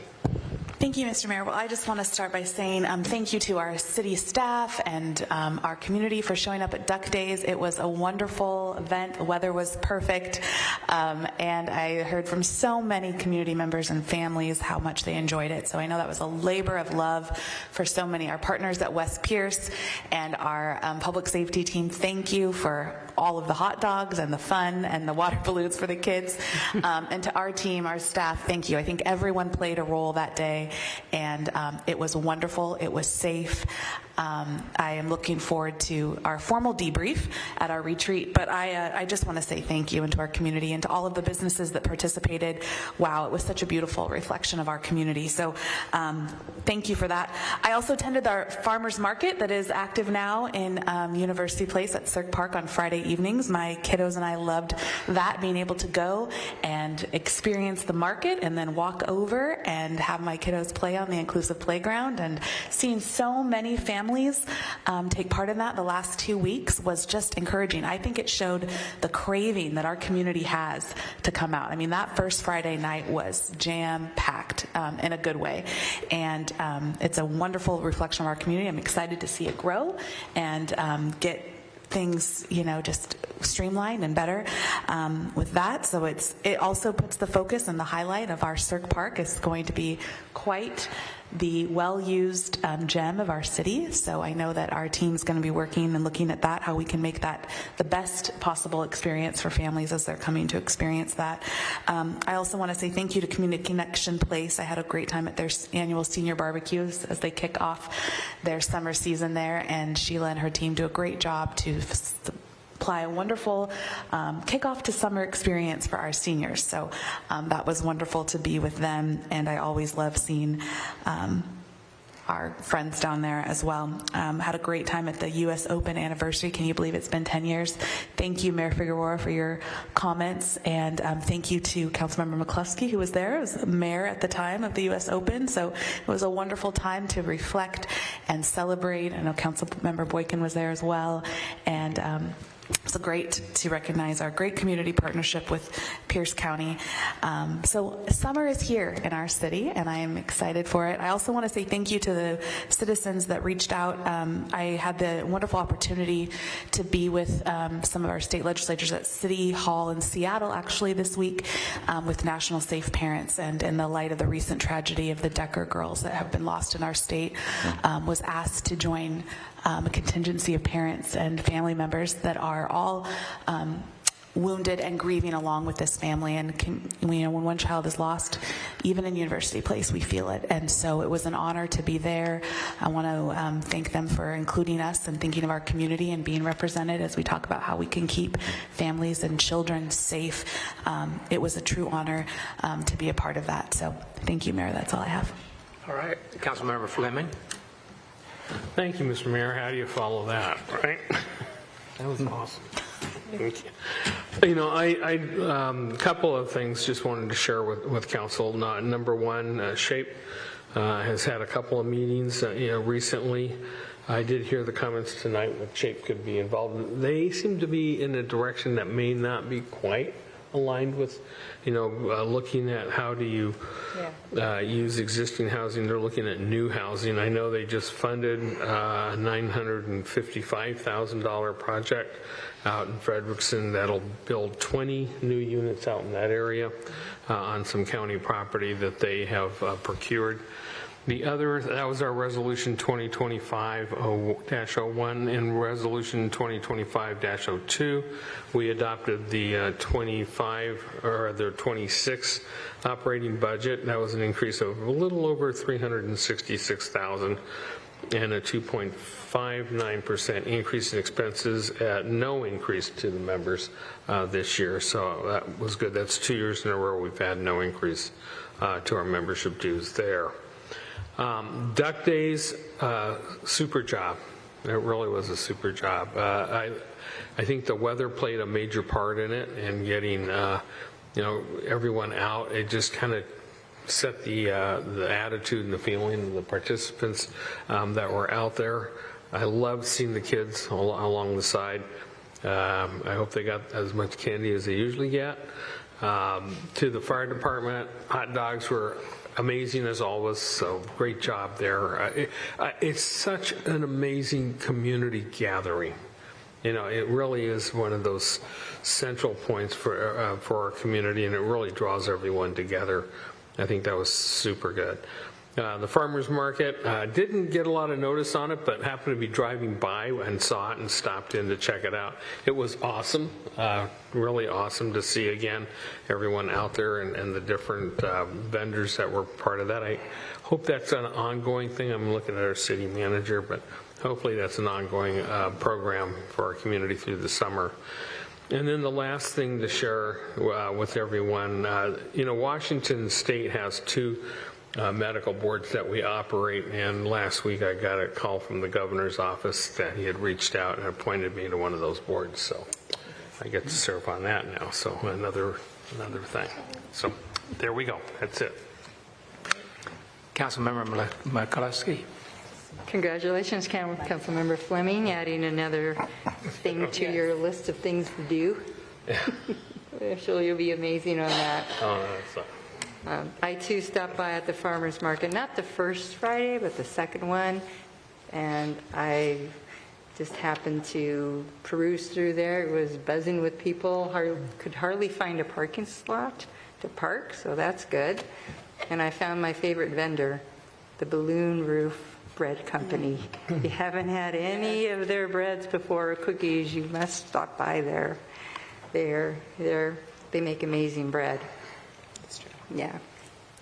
Duck Days, I thought it was fun and delightful and just ducky. And thank you to the fire department once again for your participation in that, and also displaying of your vehicles, and also to the 16th Cab for being out there and supporting our community as well.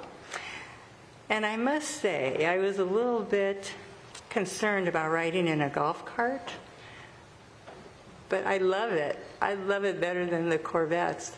And I love, I got to bring my grandkids and they got to decorate it. And I got this super powerful bubble machine that super bubbles everywhere, especially if the wind was blowing in the right direction. And so it was just fun, and to see the different council members with their theme that they had on their golf cart. I think it added another interest to the parade, and a good turnout on the sides. So I would like to keep the golf carts, just my take on it. So on June 9th, I went to an Up for Art Zoom meeting, and they established a new board. I am now on the new board, full disclosure. So noted. They have a budget to work with from the previous Up for Art board with the allocation and the transfer of the funding so they can keep some programming going. They haven't really formulated a vision, but they're going to work off the old one until they can reconfigure what Up for Art is going to look like in our city. But it sounds very promising. It's a very creative and diverse group of musicians and artists are coming together to sustain that group and also honor its history and its forward traction and motion. Councilmember Boykin and I were part of the Small Cities Council meeting that happened on June 10th. It was a virtual meeting with National League of Cities. They talked quite extensively about Small Cities Month and how to honor small cities and all their wins that they have within each community. There's some proposals and talking about affordable housing challenges and options. The Neighborhood Housing Initiative to reinvest into affordable housing and trying to create a revenue stream and share. And also talking about the need for more retail and local infrastructure in some communities, such as Baker, California, that probably needs a lot of help.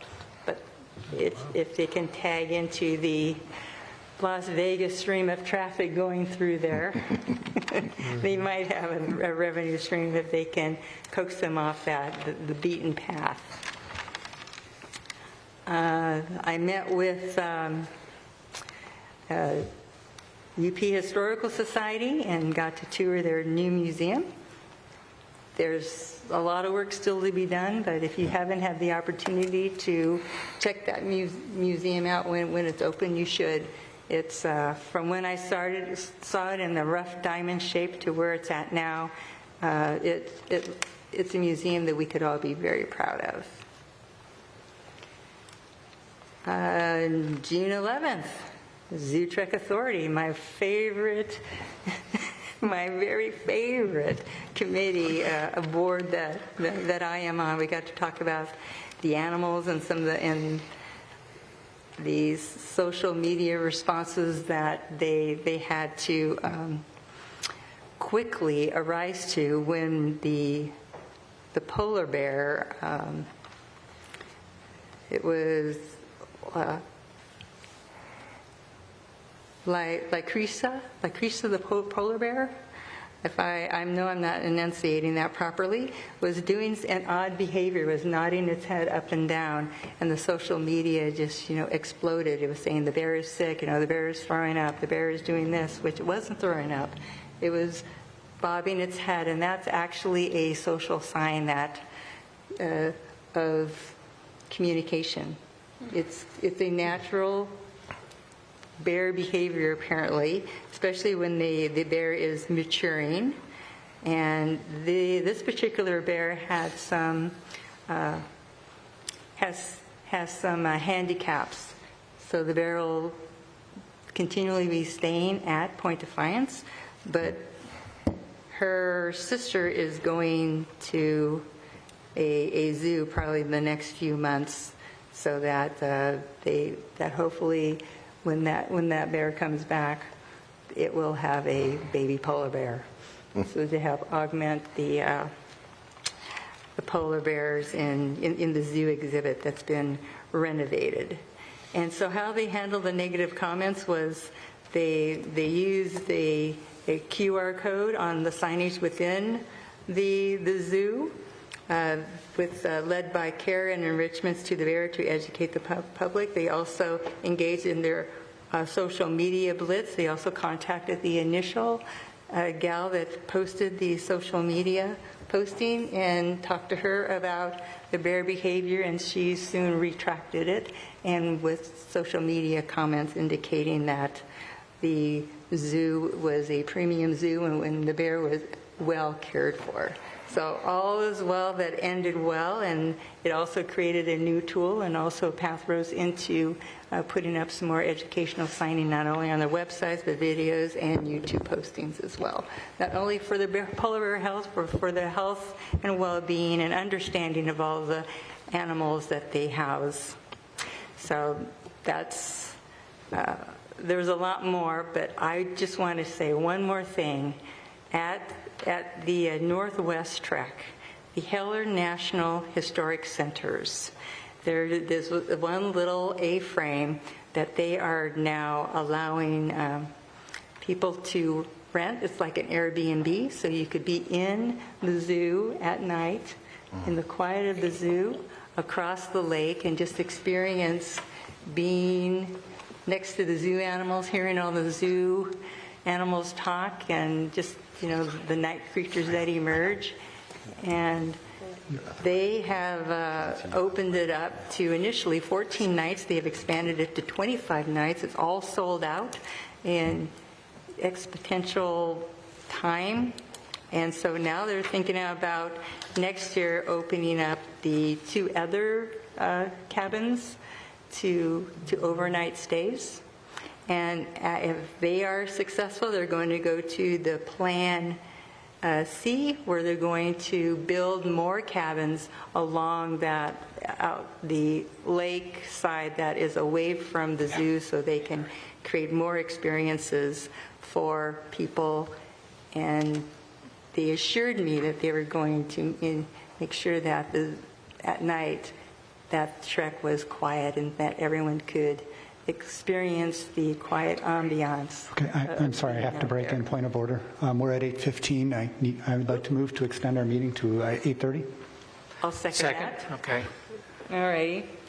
Okay, all in favor, say aye. Aye. Okay, opposed? None? We'll continue. Go ahead, Ms. McCluskey. Okay, thank you. So that's all exciting, and the most important thing, the attendance at the zoo is a little low, but they're expecting it to tick up with the summer, and the revenues are right on track, and so the zoo is solvent and is moving forward with all of their goals that they have for the next 2 to 3 years. Then my last report out is and I'm going to call you Nate again, but I know you're not Nate. What is your name? What? Kyle. Thank you, Kyle. Kyle and I went to the Day Island Clubhouse, and we heard Bob Vogel, the project manager for the Pierce County Sewer, and a David with RM2 that's going to be the engineering and design concept for the purpose scope and the timeline, including the public engagement of this huge project on Day Island. It's not only a huge undertaking, it is also a complicated one because of the street infrastructure and how the houses are abutting into the street.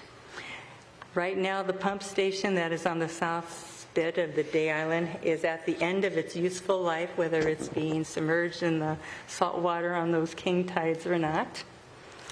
It is also, as we know, prone to flooding and deterioration, and as we know, salt water causes corrosion.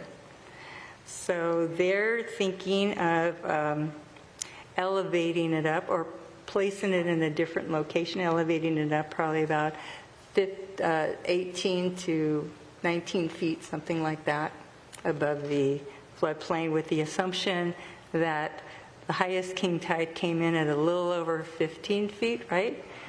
So they may want to rethink that approach. So they're going to have a lot of public outreach. They hired a organization called Triangle that's just going to be engaged and focused on just the intensive public outreach, and hopefully they're going to continue the outreach to the City of University Place to keep us posted and moving along. There's 3 projects, 3 entities that are interested in doing something down on the Day Island streets. They're to TPU for water, and also Pierce County Sewer, obviously, for the sewer. And then our interest is maybe augmenting all of that with street improvements, if we can. So hopefully, all three entities can coordinate and implement so that the streets don't have to get repaired, destroyed the second time around with the water, that it can all be done in one fell long swoop. This project is set to start the surveying in 2026 with the survey and all the budget analysis, and then it's to go all the way, implementation of 2027 to 2032. There also needs to get right-of-way entries from all the residents, and temporary construction permits is needed as they're going through all of this. And one of their asks from the citizens is that they look at undergrounding all their utilities there, which could be prudent because of the way it's at. Every home will get a new E1 grinder with a little corkscrew, so it's all updated instead of the grinder gear mesh that crunches. This will actually shred and grind at the same time. It will be the cost of $40,000 per home. It will be still gravity sewered, starting at the sites that are in the road. They believe that, and they promised, that there will be no increase in cost to each of the Day Island residents. It's already in their billing countywide. So if there was a major infrastructure for sewers in Puyallup, there won't be any cost increase to their billing. They will. It's the same sort of theory for the Day Islanders. So the Day Islanders are a little bit relieved about that. But we'll see once they do the assessment and they come back with their design and their plan. And then, Kyle, do you have any other important things to add or any corrections to my statements? Point of order, please. Oh, sorry. That's not going to be permitted at this point. All right, Thank sorry. you. I saw that there was something I don't want to. I'm okay? All right, thanks. I thought I had misspoke about something. That's why I was looking over there. But thank you, Mayor, for that reminder. And for those of you who want to go on the website, piercecountywashington.gov/Day Island Sewer, if you want to find any more information about it. One of the interesting things is some of these sewers, caps, the entries, is in the tide flats. So in the 1970s, who thought about doing that? So now they have to fix that problem too. I'll conclude my report. Thank you for all your patience. I know it was long. There's a lot of really cool information and detail I got from these meetings. So thank you for allowing me to divulge what I had gleaned. We're good? Mm-hmm. Okay, yes. Thank you very much. Mayor Pro Tem Wood. Thank you, Mayor. I will, as far as Duck Days goes, I concur with everything that's been said already. It was a great event. I saw a whole bunch of city staff out there in support. Fire department, of course, thank you for being there and everything you do. And I will say the bubbles were a hit, Councilmember McCluskey. Everybody, I was right ahead of you in the vehicles, and all the kids and everybody were looking at you and your bubbles. It was awesome. So with that, last Saturday, Councilmember Grassi and I were out at the Sound and Narrows, and that was a great community event. And I bring that up, even though that's Tacoma, because we are having our own version at the end of July 26th. It's the Twisted Cider. It's a 5K and a 12K this year, and along with the 1K as well. And it's based at the Kern Apple Orchard. It's been a great event every year, and I just encourage people to come out and participate if you can. If you can't, just come and hang out. It's a great place. The Apple Orchard is a great place to hang out. There should be music, there'll be vendors, and it'll be a good time. And so I strongly encourage everybody to come out for that community event. And then finally, the Pierce County Climate Commission, or Conversation Committee, is going to be going through some changes here soon. They're going to be doing at their next meeting, which I believe is this Friday, working through some of the issues on where does this conversation go next, because it's been, the last 2 years, there's been a lot of education component to it, and now we are trying to turn it into something that would be more practical and focused on supporting the communities in the area with their climate action plans and climate things like that. I have been asked to co-chair that committee now, going forward, and so we'll see where it goes. My promise to them is like I will co-chair it for a year, but if we haven't made progress on how to make this committee more supportive and more functional, then I would advocate ending it. So we'll see where it goes. I really like the idea of what they do, but I would like it to be useful and not just a talking session. And that concludes my report, Mayor. Thank you. Okay, Councilmember Boykin. Thank you, Mr. Mayor. I will just highlight some of the things that at this point are, in my view, most important and different than what's been shared thus far. Let me start with on June 6th, there was the 2025 annual home building bus tour that is sponsored by Master Builders Association of Pierce County and the Tacoma Pierce County Association of Realtors. It was excellent, as always. It didn't disappoint. We got an opportunity to see 3 different sites.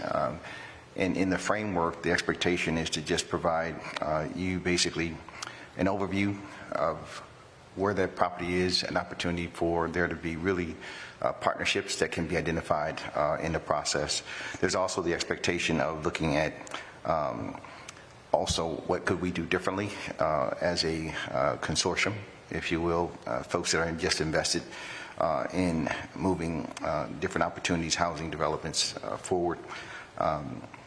So it's an expectation looking at everything from project delays to permit delays to missed opportunities, and of course underscoring exactly what was done right. So that was really cool.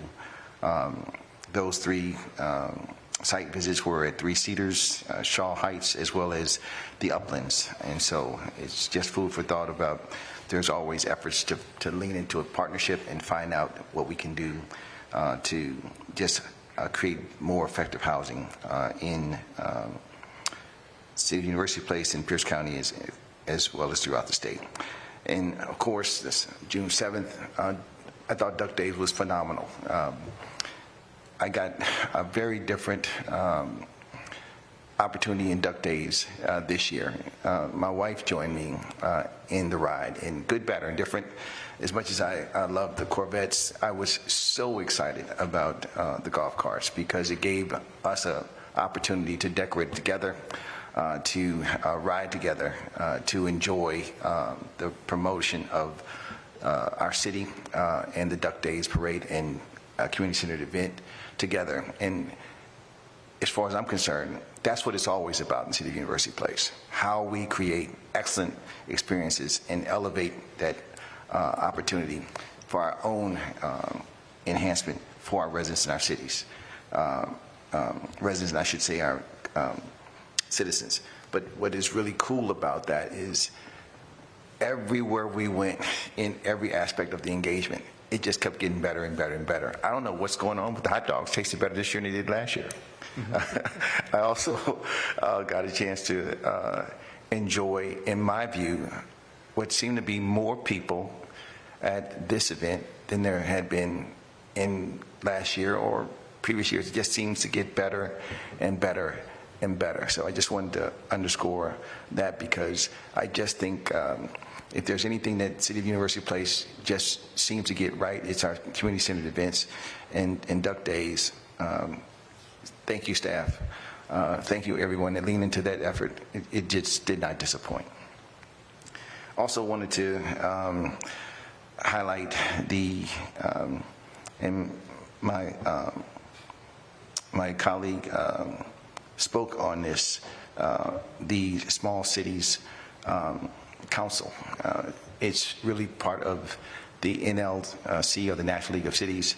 And what's really cool about that, in my view, is we get a chance to be among diverse local leaders that are across the country.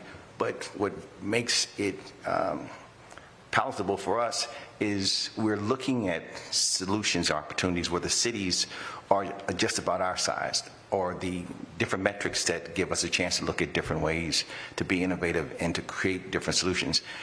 It's other cities that are also comparable to ours. So it's a really cool way to get new ideas and to see if, in fact, they fit here. And just as importantly, the good work that happens in the City of University Place, I think what's really great is we get to offer that up in that space. And again, even though it could be more work than not, I just think it's an absolutely worthwhile endeavor, and I just look forward to the work that we're going to continue to get to do.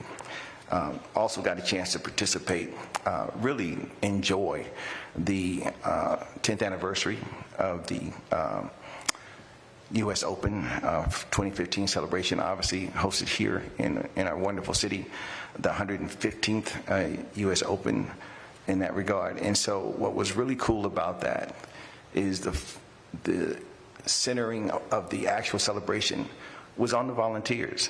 The reminder that whatever good came out of it, it came out because those volunteers stepped forward. And the celebration about them, and then the expectation about building around that for a future, there was real specificity that there's hope that we're going to get another opportunity to do a marvelous host event again. And that was some of the best things that have been shared. What also wasn't lost on me. Excuse me, I'm sorry, I have to do point of order again. Okay. Please do. I move to extend our meeting to 8:40. I'll second. And I'll try not to take up all the All in favor, say aye. Aye. Any objections? Say none. We can continue. So thank you, Mayor Pro Tem, and thank you, Mayor. The last thing I guess I should say about the effort is the proclamation that came forward tonight. It is extremely important that there are good examples that help people along the way in this one life that they have. And I believe that we get a good chance at helping people understand inclusivity and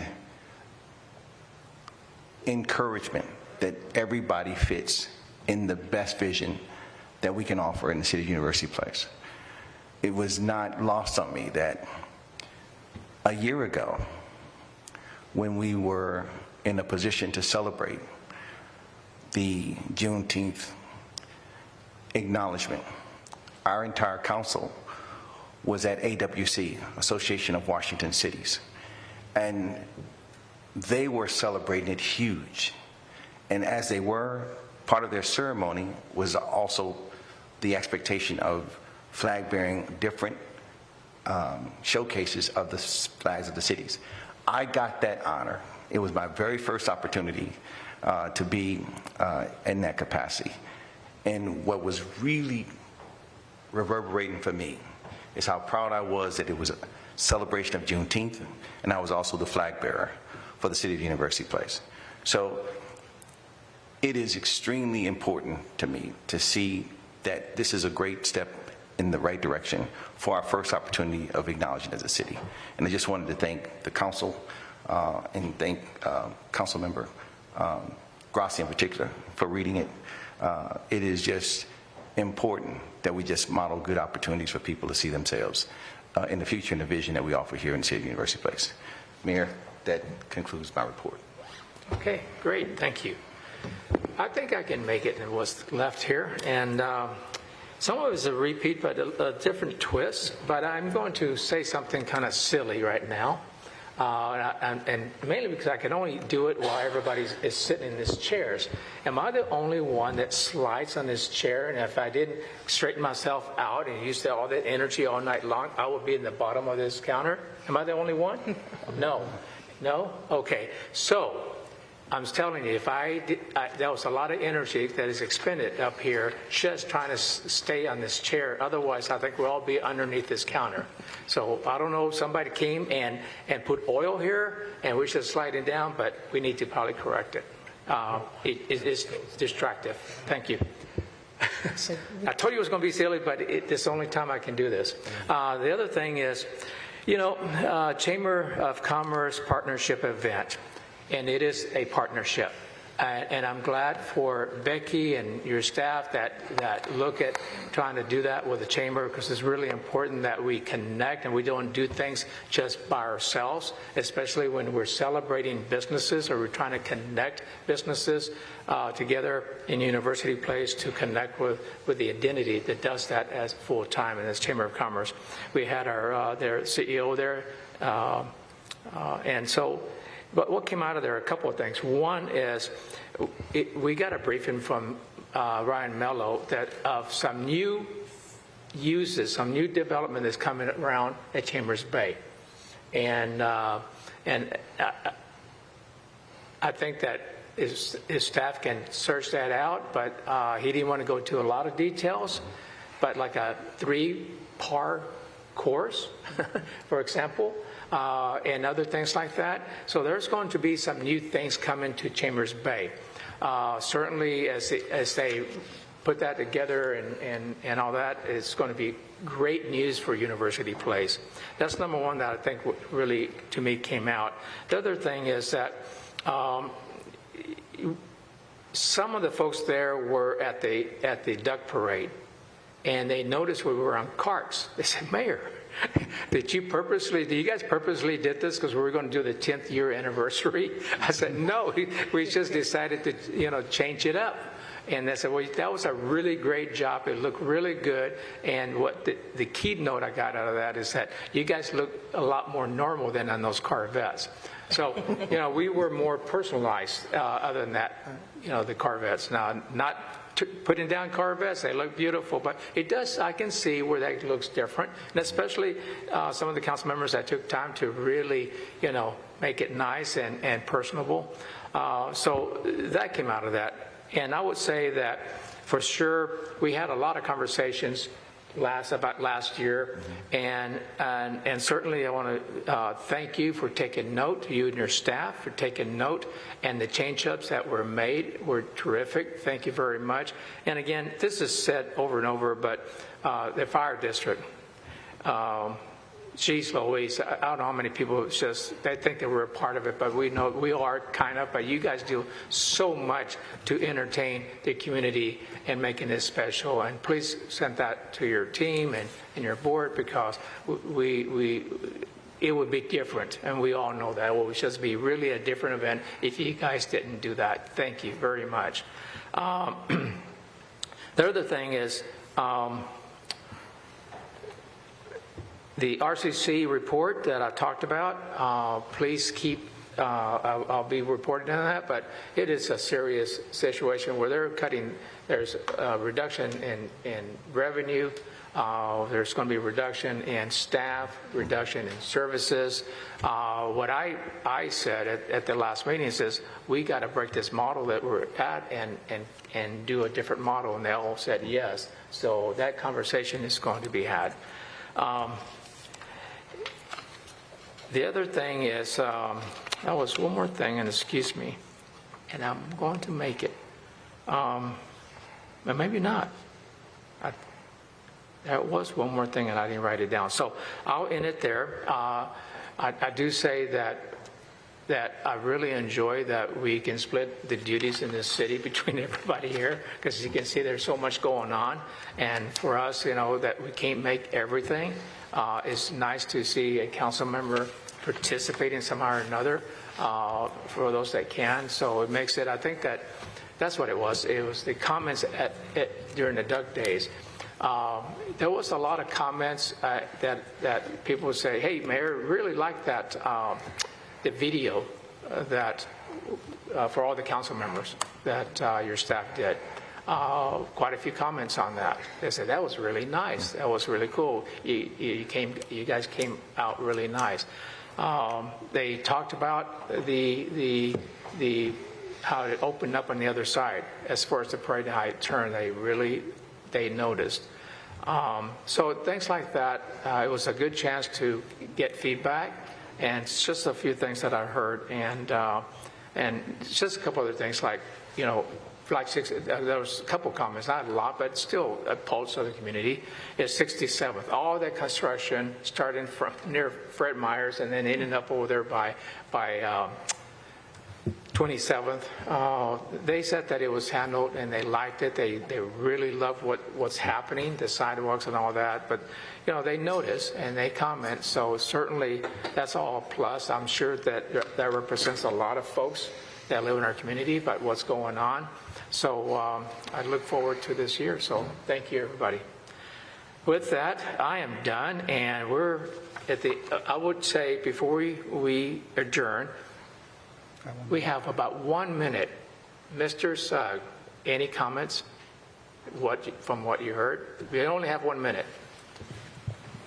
No, I'm looking forward to more events, and I like the feedback that you gave us, and you helped us become better at Duck Days, and the staff responded. I'm very pleased that, really impressed by what they did and the team effort.